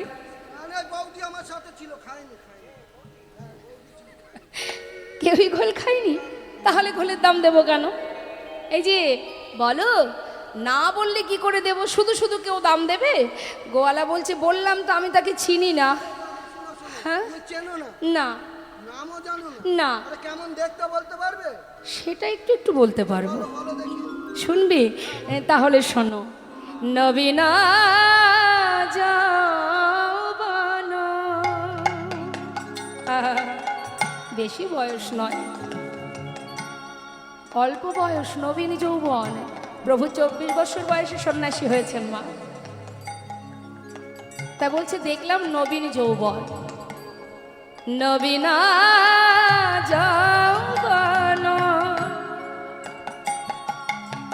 সে যে অপরূপ রূপে মাধুরী এমন রূপ কভু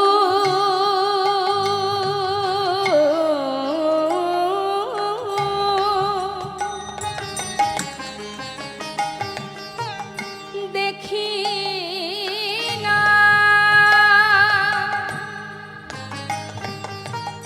কি বলব সেই রূপে কথা যাই রে রূপে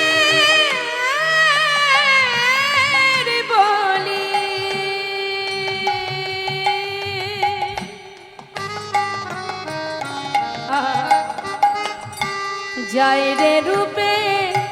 যাই রে রূপে বলি হারি দেখলাম নবীন যৌবন আর অঙ্গির বরণ কেমন জানো গলিত কাঞ্চন আর পরনে কোটি তটে রাঙাবা নবীন যৌবন গলিত কাঞ্চন হরি বল কোটি তটে রাঙাবাই কৃষ্ণ বলিয়া দুবাহু তুলিয়া মুখে কৃষ্ণ কৃষ্ণ বলিয়া নিচে যায়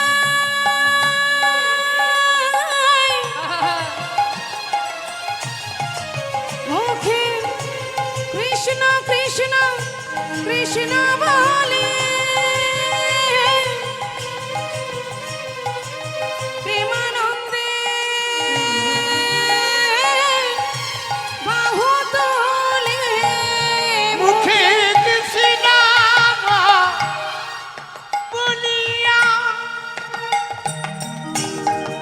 ওই দেখো দুবাহু তুলিয়া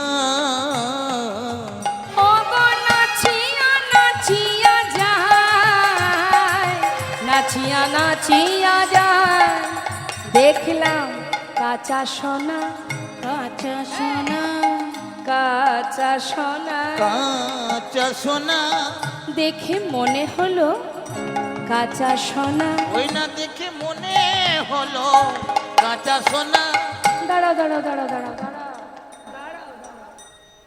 কাঁচা সোনার মতো দেখতে তো একজনই আছে জগতে, সে হচ্ছেন আমাদের গৌর সুন্দর। সে ঘোল খেয়ে তোমাকে ঘোলের দাম দেয়নি, এই তো কথা।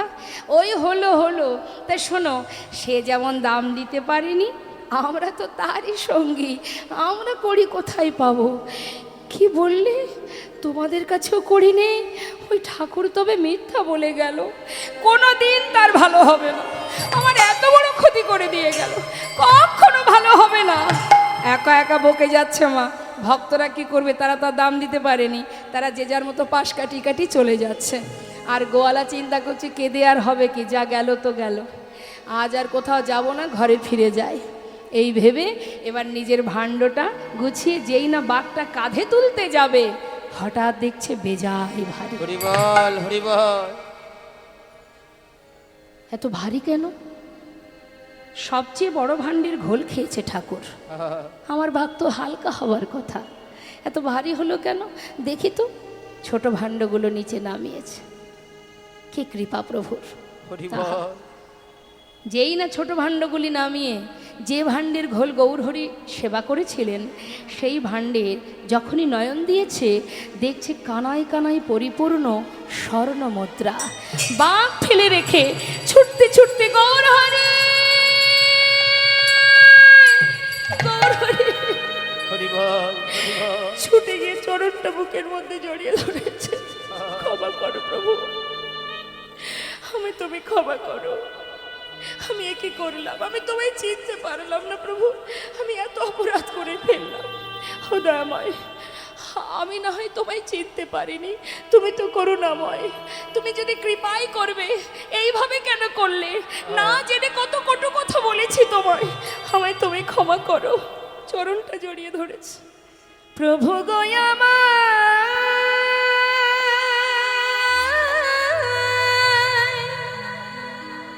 কৃপা করো,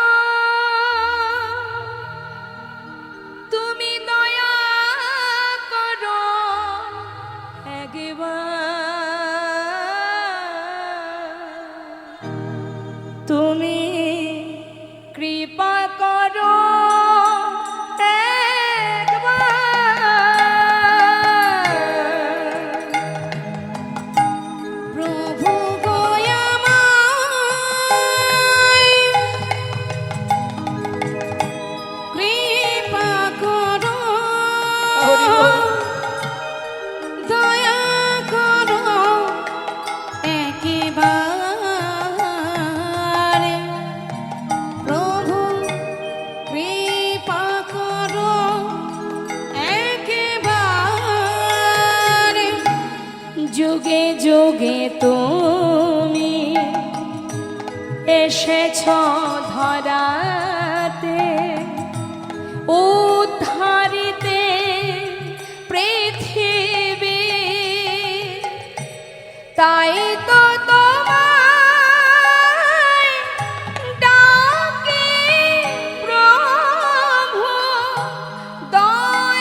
প্রভু কই নিতাই গৌর হরি বল গৌর হরি বল। দয়া করো একবার হে প্রভু কৃপা করো একবার প্রভু কৃপা করো একবার। গৌর হরি বলেন, গোয়ালা অর্থের জন্য জীবনের অনেক সময় চলে গেল, আর তো বেশি সময় নেই। আর যে কটা দিন আছে বাকি দিন কটা কৃষ্ণ ভজন করো। যাও, জীবনের অনেক সময় পার হয়ে গেছে সংসারের কথা ভাবতে ভাবতে, এবার একটু পরপারের চিন্তা করো। আশীর্বাদ করি তোমায়। গৌরহরি গোয়ালাকে আশীর্বাদ করে বিদায় দিয়ে ভক্তগণকে নিয়ে এসে পৌঁছালেন কোথায়? নানা গ্রামে ঘুরি গড়া আইলা পূর্বস্থলে। নানা গ্রামে ঘুরি ঘোরা আইলা দেখো না পূর্বস্থলে। নানা গ্রামে ঘুরে গোরা আইলাম পূর্বস্থলে। ভক্তগণে সবে মিলে হরি হরি বলে। ভক্তগণ সবে মিলে হরি হরি বলে। ভক্তগণ সবে মিলে হরি হরি বলে। আনন্দ আর ধরে না রে, আনন্দ আর ধরে না নানা রে। আনন্দ আর ধরে না রে। আনন্দ আর ধরে না রে। আজ হরি হরি হরি বলে, আনন্দ আর ধরে না আজ রে। হরি হরি হরি বলো বলে। হরি বলে দুটি বাহু তুলে। হরি হরি হরি বলে। হরি বলে তুমি বাহু তুলে। হরি হরি হরি বলে। হরি বলে দুটি বাহু তুলে। আনন্দ আর ধরে না রে। ভক্তগণ সবে মিলে হরি হরি বলে। ওই না ভক্তগণে সবে মিলে হরি হরি বলে। ও গোবিন্দ, এদিকে এসো। এটা কোথায়? এটা পূর্বস্থলী। পূর্বস্থলী। পূর্বস্থলীটা কোথায় মা? নবদ্বীপ থেকে যদি আপনি কাটোয়ার দিকে যান তাহলে পূর্বস্থলীটা পড়ে। শোনো গোবিন্দ, বেশ কিছুদিন হলো যাত্রা করেছি, আর কোথাও যাব না, এখানে সেবার ব্যবস্থা করো। যেই না বলে যে ব্যবস্থা করো, গোবিন্দ ঘোষের মনে মনে একটু রাগ হয়েছে মা। কেন রাগ হয়েছে? তুমি তো বলে খালাস দয়াময়, একবারও ভাবলে না এত এত ভক্ত সবার সেবার ব্যবস্থা তুমি আমার ঘাড়ে চাপিয়ে দিলে, আমি একা কী করে পারবো? কিন্তু যার ভাবনা তো সেই ভাবে মা। তিনি যখনই পূর্বস্থলীতে এসেছেন খবর চলে গেছে নদিয়ায়, নবদ্বীপে। আর যেই নদিয়াবাসী খবর পেয়েছে যে গৌর এসেছে পূর্বস্থলীতে, অগণিত ভক্ত যে যেমনভাবে ছিল শোনা মাত্রই তারা পাগল পাগলিনীর ন্যায় ছুটছে। কিন্তু খালি হাতে কেউ যাচ্ছে না, সবার হাতে প্রভুর জন্য সেবার বস্তু, কারণ তারা তো ভালোবাসে। তাই ভালোবাসার ধন গৌর সুন্দর, তিনি এসেছেন যার যেমন সামর্থ্য কিছু না কিছু নিয়ে যাচ্ছে।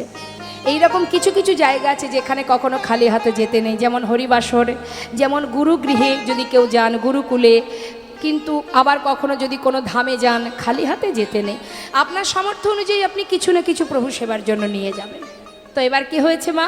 তো অগণিত ভক্তগণ সবাই যখন আসছে, সবার হাতে সেবার বস্তু দেখে গৌর হরি মৃদু মৃদু হাসছে। গোবিন্দ, এদিকে এসো। দেখতে পাচ্ছ? হ্যাঁ, এবার হয়ে যাবে। তোমাকে দেখে মনে হচ্ছে খুব চিন্তায় আছো। চিন্তা ছিল, আমার চিন্তা নেই। হয়ে যাবে, হয়ে যাবে। যাক, চিন্তার অবসান হয়েছে তো? সবার হাতে আছে। যাক, সেবার বস্তু একত্রিত করো, এবার রন্ধন করো, সেবার আয়োজন করো। রন্ধন হলো। রন্ধনের পর সর্বাগ্রে সবে মিলে মহাপ্রভুর মধ্যাহ্ন পারাইলা। সবে মিলে মহাপ্রভু মধ্যাহ্নে দেখো করাইলা। না সবে মিলে মহাপ্রভুর মধ্যাহ্ন করাইলা। মুখশুদ্ধি লাগি প্রভু কর বাড়াইলা। মুখশুদ্ধি লাগে প্রভু করে বাড়াইলা। ওই না মুখশুদ্ধি লাগি প্রভু কর বাড়াইলা। যেই না হাত বাড়িয়েছে, দাও। হাত বাড়ানো মাত্রই গোবিন্দ ঘোষ মাথায় হাত। আবার কি চাই? ও গোবিন্দ, জানো না সেবার পরে কি চাই? না প্রভু, তুমি বলো কি চাই, এক্ষুনি এনে দেব। সত্যি দেখছি তুমি জানো না আমার যে একটু মুখশুদ্ধি চাই। ও এই ব্যাপার, তা কি মুখশুদ্ধি চাই তাও জানো না? হরিত কি গো, হরিত কি। ঠিক আছে প্রভু, তুমি বসো, আমি এক্ষুনি যাবো আর আসবো। চললেন মা, প্রভুকে বসিয়ে রেখে 3 ক্রোশ পথ অতিক্রম করে গ্রামের মধ্যে গিয়ে সবার দ্বারে দ্বারে গিয়ে ভিক্ষা করছে প্রভুর জন্য। মুখশুদ্ধি মাগিবার তরে গোবিন্দ চলিল। মুখশুদ্ধি মাগিবার তরে গোবিন্দ চলিল ওই না মুখসুতি দেখো না মুখসুতি মাগি বাপ্তারে গোবিন্দ চলিল মুখ শুদ্ধি দাও না মোরে, মুখ শুদ্ধি দাও না মোরে আমার মহাপ্রভুর সেবার তরে মুখ শুদ্ধি দাও না ওই মোরে। না মহাপ্রভুর সেবার তারে মুখসুতি দাও না মোরে দুইটি হরিত কি মাগিয়া লইল, দুইটি হরিত কি মাগিয়া লইল দুটো হরিতকে ভিক্ষা করে, দুটো হরিতকে ভিক্ষা করে যখন ফিরে আসছে, আসার পথে কিছুটা পথে আসবার পর ক্লান্ত হয়ে গেছে, ভাবছি একটু বিশ্রাম করি তারপরে না হয় আবার যাব। এই ভেবে একটা গাছের গোড়ায় বসে বসে বিশ্রাম করছে। মৃদু মৃদু বাতাসে দেহটা যখন সমস্ত ক্লান্তি একটু একটু করে দূর হয়ে যাচ্ছে, হঠাৎ মাথায় চিন্তা ঢুকে গেল, আজ যেমন প্রভু চাইলেন কালও যদি কোথাও গিয়ে বলে গোবিন্দ মুখশুদ্ধি দাও, তার থেকে এক কাজ করি, দুটো হরিতকে প্রভুকে দিয়ে কাজ নেই, একটা আমার কাছে থাক আর একটা প্রভুকে দেব। তিনি তো আর জানছেন না আমি কি দিয়ে কি করছি। এটাই আমাদের ভুল মা, এই চিন্তাটাই আমাদের ভুল। তার কি কিছু জানতে বাকি থাকে? যারই সৃষ্টি এই ধরিত্রী, বলছে তিনি তো আর জানছেন না, বারবার শুধু একটা কথাই বলছেন, একটা থাক, কাল প্রভু যেই চাইবেন সেই দিয়ে দেবো। একটা নিজের কাছে রাখলেন, আর ওই যে একটা সঞ্চয় করে রাখলেন, তার জন্য তার জীবনের কষ্টটা কি দেখুন। আহা, কি করলেন? সঞ্চয় করে রেখে আর একটা নিয়ে প্রভুর হাতে দিলেন। প্রভু সব জেনেও কিচ্ছু বললেন না। গোবিন্দ বিশ্রাম হলো, চলো এবার যাত্রা করি। ভক্তদের নিয়ে আবার যাত্রা করলেন। পর দিবসেতে প্রভু অগ্রদ্বীপে আইলা, পর দিবসেতে প্রভু অগ্রদ্বীপে দেখো না পর দিবসেতে প্রভু পর দিবসেতে প্রভু অগ্রদ্বীপে আইলা। বাবা পূর্বস্থলী থেকে কাটোয়ার দিকে গেলে তারপরে কিন্তু অগ্রদ্বীপ পড়ে। অগ্রদ্বীপে পৌঁছে গৌরহরি জিজ্ঞাসা করলেন, গোবিন্দ এটা কোথায়? এটা অগ্রদীপ প্রভু, এখানে আমার ঘর। আচ্ছা আচ্ছা, শোনো আর কোথাও যাব না, এখানে সেবার আয়োজন করো। সঙ্গে সঙ্গে আয়োজন হলো, প্রভুর সেবাও হলো। সেবার পরে প্রভু আবার হাত বাড়ালেন। মুখশুদ্ধি লাগি প্রভু কর বাড়াইল, মুখশুদ্ধি লাগে প্রভু করে বাড়াইল। দেখো না মুখসুতি লাগি প্রভু করবরাইলা। মুখশুদ্ধি দাও না মরে, মুখশুদ্ধি দাও না মোরে মুখশুদ্ধি দাও না মরে, একটা মুখসুতি দাও না মোরে। আমার ভজনের অবশেষে মুখশুদ্ধি দাও না মরে। ভোজনে রয় অবশেষে মুখশুদ্ধি দাও না মোরে মুখসুতি লাগি প্রভু করবরাইলা। মুখশুদ্ধি লাগে প্রভু করে বাড়াইলা। যেই না হাত বাড়িয়েছে গোবিন্দ ঘোষের আনন্দ ধরছে না, গদ গদ ভাব। আমি তো জানি তুমি চাইবে, দাঁড়াও দাঁড়াও এক্ষুনি দিচ্ছি। সঙ্গে সঙ্গে সেটাকে বাহির করে, এই না প্রভু, দাঁড়াও গোবিন্দ, কাল যখন মুখশুদ্ধি চেয়েছিলাম চাইবা মাত্রই দিতে পারোনি, তোমার বিলম্ব হয়েছিল। আজ চাইবা মাত্রই এত তাড়াতাড়ি কোথায় পেলে? অপ্রভু আমি তো জানি তুমি চাইবে, সেই কারণে দুটো হরিতকে ভিক্ষা করে একটা নিজের কাছে রেখেছিলাম, একটা তোমায় দিয়েছিলাম। আজ তুমি যেই চেয়েছো সেই দিলাম। আমি ভালো করিনি প্রভু? বাহ, চমৎকার। গোবিন্দ এতদিন আমার সঙ্গী হয়ে আমার উপরে নির্ভরশীল হতে পারোনি, হরি বল। তাই সঞ্চয় করে রেখেছো। তুমি কি জানো না গোবিন্দ, আমি কোনো সঞ্চয়বৃত্তি মানুষের সঙ্গ করি না। সব কিছু ত্যাগ করেছো তুমি, সঞ্চয় বাসনা তোমার মন থেকে এখনো যায়নি। যারা সন্ন্যাসী হয় তাদের তো সঞ্চয় বাসনা থাকতে নেই। তাই আমি মনে করি আমি বড় ভুল করেছি তোমাকে আমার সঙ্গী করে। গৌরহরি এমন কথা বলো না দয়াময়। হ্যাঁ আমি মানছি আমি ভুল করেছি, কিন্তু প্রভু আমি তো আমার জন্য সঞ্চয় করিনি, আমি তো তোমার জন্য করেছি। তুমি এমন কথা বলো না প্রভু। না গোবিন্দ, আমার মনে হয় আজ থেকে তোমার মুখ দর্শন করা আমার উচিত নয়। ভক্ত আজই এক্ষুনি এই মুহূর্তে এই অগ্রদ্বীপ ছেড়ে আমরা যাত্রা করব, গোবিন্দকে ত্যাগ করে। না না, হরি বল হরি বল। আর কোনোদিন এমন কাজ করব না। তুমি আজকের মতো ক্ষমা করে দাও, আমি আর কোনোদিন সঞ্চয় করব না দয়াময়। তুমি তো জানো আমার বলতে যা কিছু সব ছেড়ে তোমার চরণে ঠাঁই নিয়েছে। তুমি ছাড়া যে আমার আর কেউ নেই। হে করুণাময়, আমাকে তুমি তোমার সঙ্গ ছাড়া করো না। গৌরহরি কোনো কথাই শুনছে না। তার যে কথা সেই কাজ। অপরাধ যখন করেছে সাজা তো তাকে পেতেই হবে। গোবিন্দ আর নয়, এই মুহূর্তে আমরা যাত্রা করব। প্রভুর চরণটা জড়িয়ে ধরে আছে, আমি তোমায় ছাড়বো না, আমি তোমায় ছাড়বো না। তোমায় ছেড়ে থাকবো কি করে? আমার যার কিছু নেই দয়াময়, আমি তোমায় ছাড়বো না। চরণ ধরে কাজ। তুমি পতি পাবন হরি হে,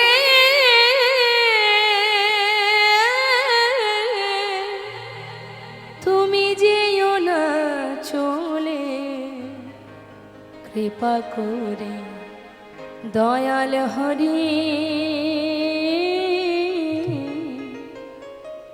একবার রাখো চরণে। একবার কৃপা করে দয়াল হরি,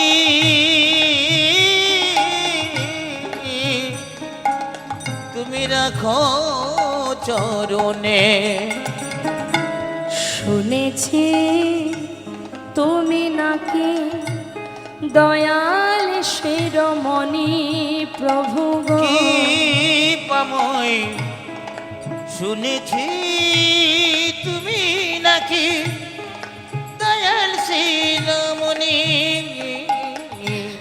নাম প্রচারিতে এলে তুমি প্রেমের খনি ঠাকুর, তুমি প্রেমের খনি ঠাকুর, তুমি প্রেমের খনি। দিবানিশি রয় আমি তোমার শরণে।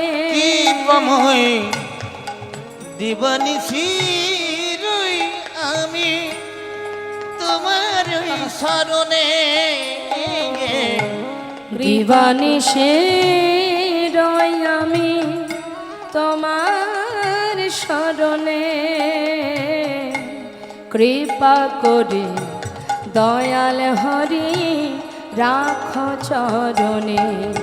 একবার কৃপা করে দয়াল হরি রাখো চরণ। গৌর হে কৃপা করে দয়াল হরি রাখো চরণে। গৌর হে গৌর হে গৌর হে গৌর হে গৌর হে এ গৌর হে।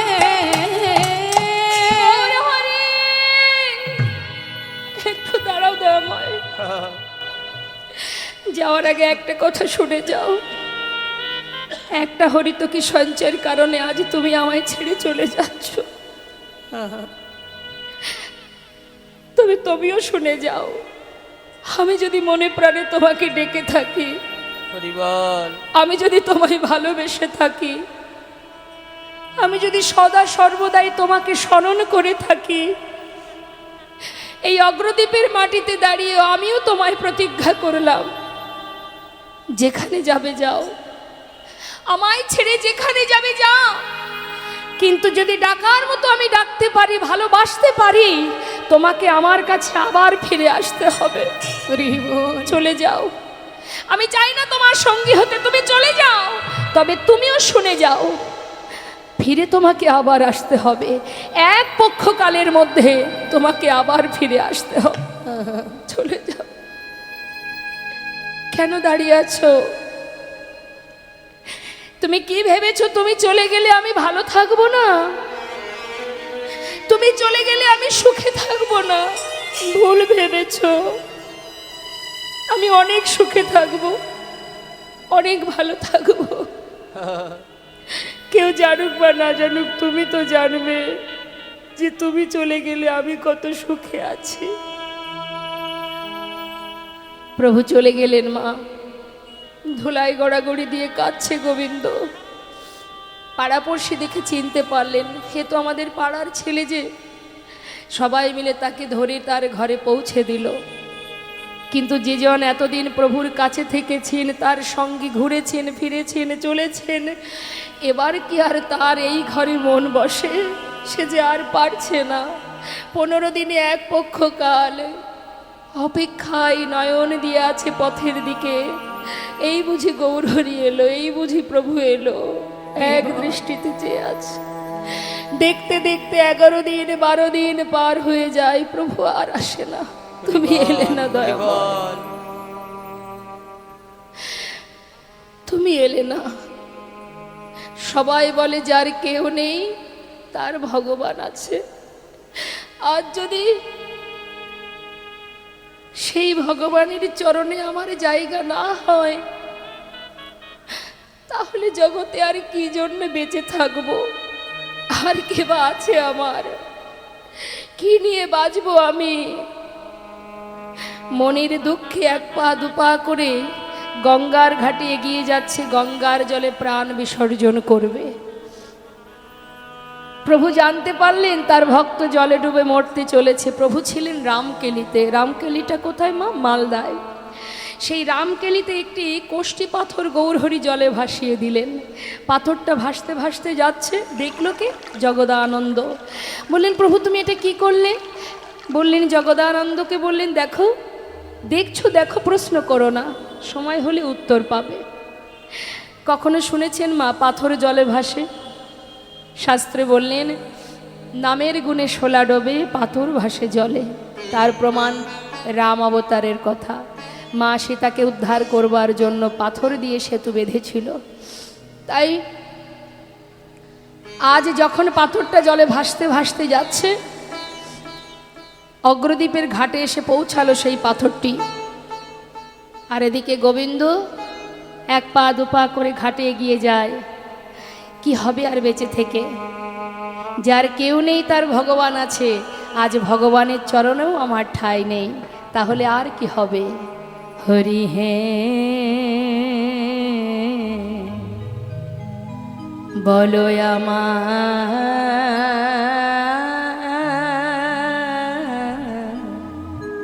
সেদিন কবে হবে? তোমার আশার আশে দয়াল আছি বসে, তোমার আশার আশে দয়াল আছি বসে। বলো বলো কবে চরণ দেবে দয়াময়? বলো বলো সেদিন কবে বা হবে আমার, সেদিন কবে বা হবে? ভবের মাঝে আসা যাওয়া, তোমায় ডাকা হলো না। যা বলবো বলে সবাই এসেছিলাম, আমাদের বলা হলো না। এই ভবের মাঝে আসা যাওয়া তোমায় ডাকা হলো না, আর যা বলবো বলে এসেছিলাম তা বলা হলো না। তুমি পারে কর্তা, হে দয়াময়, হে কৃপাময়, তুমি পারে কর্তা, আমি শুনি বার্তা। বলো বলো কবে পার করিবে আমাদের? বলো বলো নিতাই গৌর হরিবল হরিবল। সেদিন কবে বা হবে আমার, সেদিন কবে বা হবে? পার করে নিয়ে চলো প্রভু, পার করে নিয়ে চলো। এক পা দুপা করে নাম স্মরণ করতে করতে এগিয়ে যাচ্ছে। তুমি আমায় ভুলে গেছো, আমি তোমায় ভুলবো না। তোমারই নাম গাইতে গাইতে গঙ্গার জলে প্রাণ বিসর্জন করব। কেউ জানুক বা না জানুক, তুমি তো জানবে যে তুমি আমায় ভুলে গেছো, কিন্তু আমি তোমায় ভুলিনি। রিবন নামছে, কিছুটা জলে নেমেছে, হঠাৎ সেই পাথরটা এসে অঙ্গে লেগেছে। ভেবেছে কালো কষ্টি পাথরকে দেখে ভাবছে কোনো মরা পোড়ানো কাঠ, সামনে শ্মশান।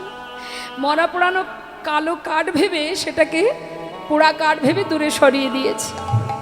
আবার এগিয়ে যাচ্ছে, আবার এসে গায়ে লেগেছে, বারবার লাগছে বলে সেটাকে হাতে করে নিয়ে তীরে উঠে আবর্জনার মধ্যে ছুঁড়ে ফেলে দিয়েছে।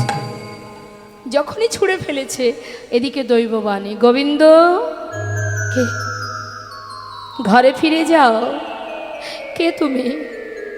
নিজেকে বিসর্জন করো না, ঘরে ফিরে যাও।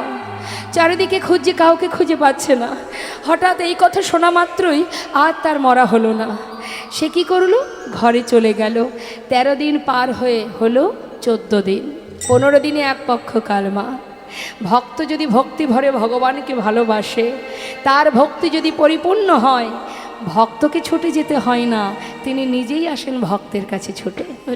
প্রভু আমার ভক্তদের নিয়ে এসে অগ্রদ্বীপে পৌঁছে দরজার কাছে দাঁড়িয়ে ডাকছে, গোবিন্দ দরজা খোলো। কে? এই যে প্রভুর কণ্ঠস্বর।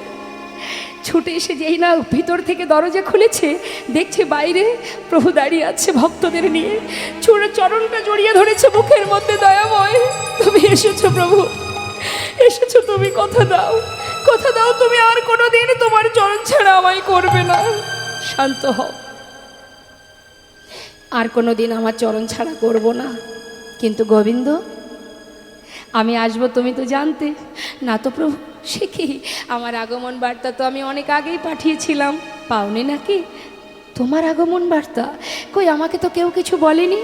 ও গোবিন্দ, তুমি গঙ্গার জলে ডুবে মরতে গিয়েছিলে, হ্যাঁ, কিছু পেয়েছিলে? একটা পোড়া কাষ্ঠ। যাও নিয়ে এসো। ছুটতে ছুটতে গঙ্গার পাড়ে গিয়ে আবর্জনার ভিতর থেকে সেটাকে হাতে তুলে দেখছে, সেটা তো কুষ্টি পাথর, গায়ে লেখা আছে কৃষ্ণ নাম। প্রভুর কাছে এসে দিলেন। গৌর হরি বললেন, গোবিন্দ, এই ছিল আমার আগমন বার্তা, তুমি বুঝতে পারোনি। শোনো, এই কষ্টি পাথরে এক বিগ্রহ তৈরি হবে, আর সেটা আমি তোমার ঘরে স্থাপন করব। কেমন? এক ভাস্কর এসে বিগ্রহ তৈরি করলেন, প্রাণ প্রতিষ্ঠা করে প্রভু নাম দিলেন গোপীনাথ। গোবিন্দ শোনো, প্রতিদিন ভিক্ষা করবে, সঞ্চয় করে রেখো না, যা পাবে পুরোটাই প্রভুর সেবায় দিয়ে দেবে। কেমন? আর এবার আমি যাই, তুমি কোথায় যাবে? এই তো তুমি একটু আগে বললে আমায় ছেড়ে কোথাও যাবে না, আবার কোথায় যাবে তুমি? আমি তো তোমায় ছাড়বো না। তুমি কেন বললে তুমি আমায় ছেড়ে যাবে না? প্রভুর হাতটা ধরে ভিতর ঘরে রেখে দরজা বন্ধ করে শিকল তুলে দিলেন, দিয়ে বলছে, থাকো তুমি ঘরে, তোমাকে কোনো দিন ঘর থেকে বাইরে বের করব না। আমি থাকতে পারবো না দয়াময়, আমি তোমায় ছেড়ে থাকতে পারবো না। শিকল তুলে দিয়ে যেই না পিছন ফিরে তাকিয়েছে, দেখছে বাইরে গৌরহরি দাঁড়িয়ে আছে। প্রভু, তুমি বাইরে কি করে এলে? আমি তো তোমাকে ভিতরে রেখেছি। আবার দরজা খুলেছে, খুলে কি দেখছে? দেখে ঘরে গোরা, বাইরে গোরা। গৌর হরি বল, হরি বল। একে দেখিলাম, একে দেখিলাম, ঘরে গোরা, বাইরে গোরা। কি দেখিলাম, কি দেখিলাম, ঘরে গোরা, বাইরে কি দেখিলাম, কি দেখিলাম, ঘরে গোরা, বাইরে গোরা। গোবিন্দ, তোমাকে কথা দিয়েছিলাম তোমায় ছেড়ে যাব না, তুমি বিশ্বাস করনি তো। শোনো, আমাদের আর গোপীনাথে একই অঙ্গ হয়, গোপীনাথের সেবা দিলে আমি পাইব নিশ্চয়। গোপীনাথে, আমাতে আর গোপীনাথে অভেদ জানিও, শুদ্ধ ভক্তিতে গোপীনাথের সেবা যে করিও। শোনো, তাকে সেবা দিলে সেই সেবা আমি পাব। এবার তো বিশ্বাস হলো, এবার আমি যাই। কোথায় যাবে তুমি? গোবিন্দ, তুমি জানো না আমি কোথায় যাব? শোনো, যাওয়ার আগে আরেকটা কথা বলে যাই। একা একা ভালো লাগবে না, তাই একটা বিবাহ করো। হরি বল হরি বল। এখনো পরীক্ষা শেষ হয়নি মা, জীবনের অন্তিম সময়ে আসতে গেল, এখনো ভগবানের পরীক্ষা শেষ হলো না। সংসার দিচ্ছে এবার, বিবাহ করে দুইজনে গোপীনাথের সেবা দেবে, তোমাদের সেবা দেখেই জগৎবাসী সেবা শিখবে, কেমন? আর এবার আমি যাই, তুমি কোথায় যাবে? আমার মন মানে না, আমি যাব বৃন্দাবনে। ও গো আমার মন মানে না, আমি যাব বৃন্দাবনে। আমার মন মানে না, আমি যাব বৃন্দাবনে। আমার মন মানে না, যাব বৃন্দাবনে। ওগো নয়ন ভরে, নয়ন ভরে, দুটি নয়ন ভরে, আমার দুটি নয়ন ভরে, আহা নয়ন ভরে হেরব সদা, দুটি নয়ন ভরে হেরব সদাই। মদন মোহনে। আমার মন মানে না, যাব বৃন্দাবনে। আমার মন মানে না, যাব বৃন্দাবনে। ও গো আমার মন মানে না, যাব বৃন্দাবনে। আমার মন মানে না, যাব বৃন্দাবনে। প্রভু তো চলে যাচ্ছেন বৃন্দাবনের পথে, বদনে কৃষ্ণ নাম রাধা নাম গাইতে গাইতে। তো আমরা সবাই মিলে একবারে বৃন্দাবনেশ্বরী, বৃন্দাবনের যিনি রাজা, একবার তার নাম সবাই মিলে জপ করি। সবাই মিলে দুটি বাহু তুলে। কষ্ট হচ্ছে না তো? দেখুন, হাত হচ্ছে সেটাই, যে হাতে ভগবানের সেবা হয়, যে হাত দিয়ে সমাজের কল্যাণ হয়, যে হাত দিয়ে বৈষ্ণব সেবা হয়, যে হাত দিয়ে মাতা পিতাকে ভালোবাসা হয়, মা বাবার চরণে আশীর্বাদ নেওয়া হয়, প্রণাম করা হয়, সেটি হচ্ছে হাত। সেই হাত হাত নয় যে হাত দিয়ে খুন করা হয়, মা বাবাকে ঘর থেকে পথে নামিয়ে দেওয়া হয়, সেটা কিন্তু হাত নয়। তাই গোবিন্দ সেবার জন্য যদি হাত থেকে থাকে, একবার সবাই মিলে তুলবেন। হরি বল, নিতাই গৌর হরি বল। দোহাত তোলা মানে কি? ভগবানের চরণে আত্মসমর্পণ করা, হ্যাঁ, আত্মনিবেদন। পুলিশ যখন আসামি ধরে, আসামি কি করে? ঠিক তদ্রূপ আমাদেরকেও তার কাছে সমর্পণ করতে হবে নিজেকে। দুহাত তুলে প্রত্যেকে সবাই মিলে একবার রাধা নাম জপ করব। রাধে রাধে রাধে রাধে রাধে রাধে বল বল। রাধে রাধে রাধে রাধে রাধে রাধে বল, বলো রাধে রাধে রাধে রাধে রাধে রাধে বল, রাধে রাধে রাধে রাধে রাধে রাধে। রাধে রাধে রাধে রাধে রাধে রাধে বল, রাধে রাধে রাধে রাধে রাধে রাধে বল। হে রাধে রাধে রাধে রাধে রাধে রাধে বল, রাধে রাধে রাধে রাধে রাধে রাধে বল। রাধে রাধে রাধে রাধে রাধে রাধে বল, রাধে রাধে রাধে রাধে রাধে বল রাধে। রাধে রাধে রাধে রাধে রাধে রাধে বল, রাধে রাধে রাধে রাধে রাধে রাধে বল। বৃন্দাবন কি, জোরে জোরে সবাই মিলে, হ্যাঁ দেখি জোরে জোরে বলবেন কিন্তু। বৃন্দাবন কি, আরেকটু জোরে, হ্যাঁ। বৃন্দাবন কি, যমুনা মাই কি, রাধা कुंड की, श्याम कुंड की, गोविंद कुंड की, विलासवन की, मधुबन की, निधुबन की, केशी घाट की, बंशीवाट की, मोहनवन की, माधवी वन की, लौहवन की, तम्रवन की, तमालवन की, भंडीवन की, आगे पीछे दाहिने बाएं, बोल बोल में ऊपर नीचे, बोलो राधे राधे राधे राधे राधे राधे बोल, राधे राधे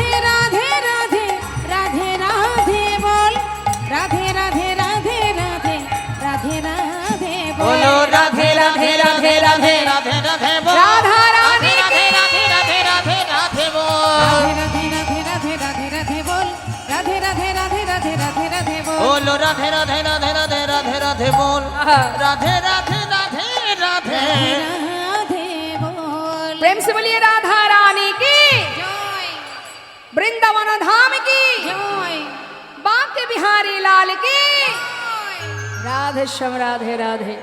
প্রভু আমার কৃষ্ণ নাম গাইতে গাইতে বৃন্দাবনে চলে গেলেন, আর এদিকে গোবিন্দ ঘোষকে বলে গেলেন তুমি বিবাহ করো।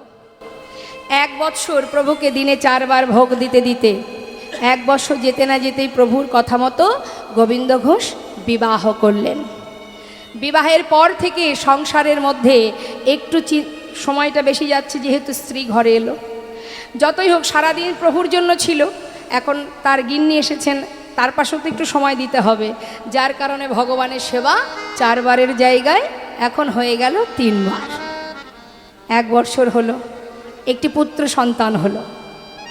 ছেলের নাম রাখলেন ঘরে যে বিগ্রহ গোপীনাথ সেই নামে, অর্থাৎ এটা আমার বিগ্রহ গোপীনাথ, এ হলো আমার পুত্র গোপীনাথ। ভগবানের নামে নাম রেখেছে। ছেলে যেদিন ঘরে এলো সেদিন থেকে ভগবানের সেবা আরও একবার কমে গেল। এটা শুধু গোবিন্দ ঘোষ নয়, এটা আমাদেরও হয়, এটা আমাদেরও হয়। এই জন্যই তো লীলা সাধন করতে হয়। আমাদের যখন কিছুই থাকে না তখন আমাদের গোবিন্দ ছাড়া সঙ্গের সাথী আর কেউ হয় না। আর যখন আমাদের একটু একটু করে সব তিনি দিতে থাকেন, তখন সেই জিনিসগুলো লক্ষ্য রাখতে রাখতে দিন অন্তে তার কাছে যাওয়ার সময় আমাদের হয় না। আমরা তাকে ভুলতে বসি বাবা। বিষয় সম্পদের মধ্যে যত আকৃষ্ট হব তখন মূল বিষয়টা আমরা ভুলে যাব। এটা হয়। কখন যাব? সারাদিন তো রান্নাঘরেই কেটে যায়, তাই তো? বাড়ির 5 জন থাকলে 5 দু কোনো 10 পদের রান্না। ঠাকুর ঘরে যাওয়ার সময় আছে? সকালবেলা একবার গেলে 2টো নকুল দানা, আবার পরের দিন সকালবেলা গিয়ে আর 2টো নকুল দানা। সবার কথা বলছি না কিন্তু, হরি বল। তা মা, সংসারের ভিতরে যখন একটু একটু করে মায়ার বাঁধনে আবদ্ধ হচ্ছে, প্রভু দেখলেন ভক্ত মায়ার বাঁধনে আবদ্ধ হচ্ছে, তো মায়া যেমন দিয়েছি তেমন মায়া কাটিয়ে নেব। আহা, ঠিক যেমন দিয়েছেন তেমন আবার কাটিয়েও নিচ্ছেন। কিন্তু ছেলের নাম রেখেছে কি? ভগবানের নামে। বলছে নিজের স্ত্রীকে মাধবী। শেষের দিনে যদি সব কিছু বিস্মরণ হয়ে যায়, নিজের ঔরসযত সন্তানের নামটা তো ভুলবো না। যদি তার নাম ধরে ডাকি তবু তো প্রভুর নাম উচ্চারণ হবে। আগেকার সময় কিন্তু মাতা পিতা সন্তানের নাম রাখতেন ভগবানের নামে, তাই তো? এখন কি আর রাখে? বলে ওসব ব্যাক ডেটেড, চলে গেছে দিন, এখনও সব চলবে না। এখন কত কত নাম, দেশি না, সব বিদেশি নাম বাবা।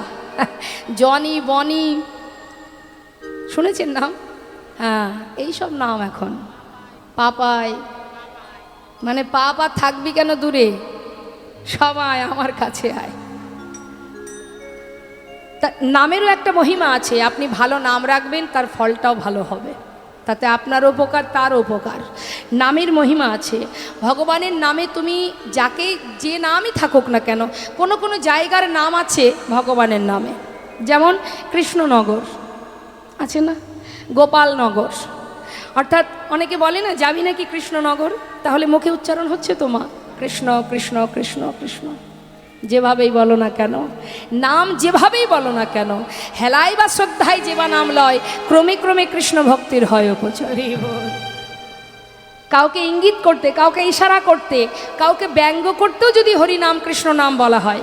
একজনের নাম নিতাই, কিন্তু যে পাষণ্ড ব্যক্তি, মনে করুন নাস্তিক ব্যক্তি, ভগবানের নাম করে না, এখন সে দেখে যে সামনে দিয়ে নিতাই যাচ্ছে, একটু ব্যঙ্গ করে তাকে বলে জয় নিতাই, জয় নিতাই।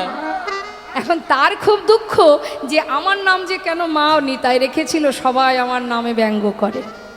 কিন্তু এটা সে জানে না, নাস্তিক ব্যক্তি আমাকে ব্যঙ্গ করতে গিয়ে যে জিহ্বাই কখনো ভগবানের নাম নেয় না, আজকে আমাকে ব্যঙ্গ করতে গিয়ে সে যদি এইভাবে প্রতিনিয়ত বলতে থাকে, এই নামের কারণে সেই নাস্তিক একদিন প্রভুর কৃপা লাভ করবে। নিতাই গৌর হরি বল। হ্যাঁ, সে আমার কাছে দুঃখ করছে, জানিস মা আমাকে সবাই ওই জয় নিতাই বলে ব্যঙ্গ করে। আমি বললাম এতে তো তোমার গর্ব হওয়া উচিত, যে ভাগ্যিস তোমার নামটা নিতাই ছিল, না হলে ওই ব্যক্তি উদ্ধার হতো না। তাই মাগো, তার একটা বড় প্রমাণ আপনাদের দিই। অজামিল, তার বড় প্রমাণ হচ্ছে অজামিল, যে ছিল পাষণ্ড, যে সর্বদাই পাপ কর্ম করতেন, কিন্তু জাতিতে তিনি ছিলেন ব্রাহ্মণ। এক লোমসমণি বলে একজন মণির এক সময় তার নানাবিধ পিত্তশূল, মানে দেহে নানা জ্বালা হয়। দেবশ্রী নারদ বলেছিলেন, তোমার এই জ্বালা থেকে মুক্তি পাওয়ার একটাই উপায়, জাতিতে উঁচু, তার স্বভাব কর্ম নিচু, এমন কোনো ব্যক্তির ঘর থেকে ভিক্ষা করে এনে যদি তুমি রন্ধন করে খেতে পারো, তোমার রোগ ভালো হয়ে যাবে। খুঁজে খুঁজে পেল কাকে? না, ওই অজামিল, যে সন্ধ্যা হলেই ডাকাতি করতে যেত, প্রাণী হত্যা করে বেড়াতো, তার সন্তানদের নিয়ে বেরিয়ে যেত ডাকাতি করতে। স্বভাব ছিল তার খুবই খারাপ, নিকৃষ্ট, কিন্তু তার জাতি ছিল ব্রাহ্মণ। তাই সেই ঘর থেকে ভিক্ষা করে আনবার সময় দেখছে তার স্ত্রীর কোলে ছোট্ট একটা শিশু। হরিবল। ভিক্ষা করে এনে রন্ধন করে সেবা করলেন অজামিল। আহা, সেই লোমসমণি যখন তার সমস্ত রোগ থেকে সে মুক্তি পেল, তখন নিজে স্বয়ং আবার গিয়ে সেই কন্যাকে, মানে অজামিলকে বললেন, দেখো, তোমার কারণে আজ আমার এত বড় উপকার হয়েছে, তাই আজ আমি আশীর্বাদ স্বরূপ তোমার ছোট ছেলের নাম দিয়ে গেলাম নারায়ণ। নিতাই গৌর হরিবোল হরিবোল। যেদিন অন্তিম সময় আসে, অজামিল শয্যায় শুয়ে শুয়ে হঠাৎ দেখতে পাচ্ছে যমরাজ দুধ পাঠিয়েছে। যমদূতকে দেখে আর্তনাদ করে নিজের ছোট পুত্রকে ডাকছে, নারায়ণ কাছে আয় বাবা, নারায়ণ, নারায়ণ কাছে আয়, নারায়ণ তুই আমার কাছে আয়, আমাকে রক্ষা কর। ডাকছে কাকে? নিজের সন্তানকে, কিন্তু নামটি কার? বৈকুণ্ঠের নারায়ণ। চিৎকার করছে অন্তিম সময়, এই বুঝি যম নিয়ে গেল, এই বুঝি যমদূত নিয়ে চলে গেল, একবার আয় বাবা, আমাকে বাঁচা। মাঝে আমায় নে না কোলে, হারিয়ে গেছে মাঝে আমার, হারিয়ে গেছে মাঝে আমার, হারিয়ে গেছে মাঝে আমার, হারিয়ে গেছে মাঝে আমার, আমি খুঁজে পেলাম না। বলো বলো কোথায় আমার মা, বলে দাও হে গোপীনাথ, বলো বলো কোথায় আমার মা, বলো কোথায় আমার মা, বলো কোথায় আমার মা। এদিকে বাবা গেছেন গঙ্গা স্নানে, ফিরে এসে নিজের পুত্রকে ডাকছে। সব মা বাবাই সন্তানকে ভালোবাসেন। এসে ডাকছে, গোপীনাথ কোথায় তুই? এই দেখ আমি ঘরে এসেছি বাবা। কোথায় রে? আমার কোলে আয়, কতক্ষণ তোকে দেখিনি। ও গোপীনাথ কোথায় গেলি? সাড়া পাচ্ছে না। একটু একটু করে ঘরের ভিতরে ঢোকা মাত্রই কানে শুনতে পেল তার ছেলে কাঁদছে মা মা বলে। দরজা খুলে দেখছে বিগ্রহ গোপীনাথের সম্মুখে মা মা বলে নিজের পুত্র গোপীনাথ কাঁদছে। ছুটে গিয়ে সন্তানকে বুকের মধ্যে জড়িয়ে ধরেছে, সারা শরীরে হাত বুলিয়ে বলছে, কাঁদিস না, কাঁদিস না বাবা, ও কোনোদিন বলবে না তোর মা কোথায়। আমি বলছি, আমার কথা শোন, আমি তোর মা, আমি তোর বাবা, আমাকে মা বলে ডাক, আমাকে বাবা বলে ডাক, ভুলে যা বাবা, তুই ভুলে যা। বলতে বলতে সদা সন্তানের মুখের দিকে যেই না লক্ষ্য দিয়েছে, দেখছে তার বদন থেকে ঝলকে ঝলকে রুধির ঝরছে। চিৎকার করে উঠেছে, গোপীনাথ, গোপীনাথ,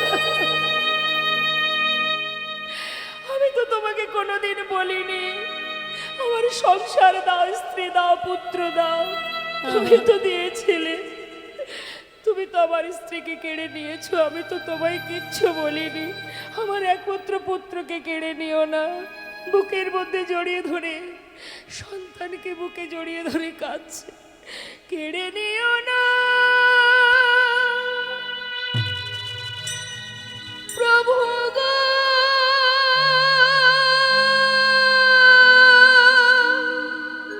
তুমি কেড়ে নিও না,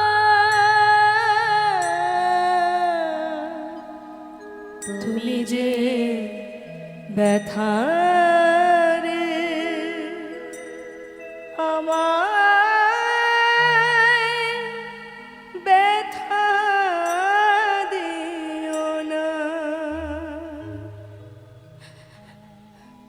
ফিরিয়ে দাও, আমার পুত্রকে তুমি ফিরিয়ে দাও গোপীনা। বলো বলো, কেড়েই যদি নেবে তবে কেন তুমি পুত্র দিলে? হে গোপীনা, দিলে যদি পুত্র মোরে, তবে কেড়ে কেন নিতে চাও? পারি না সহিতে প্রভু গো, কেন এত দুঃখ দাও? যে বিষম বেদনা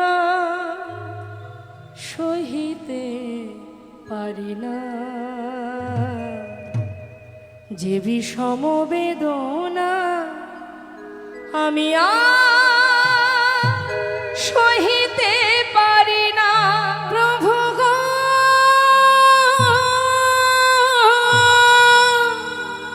সহিতে পারি না।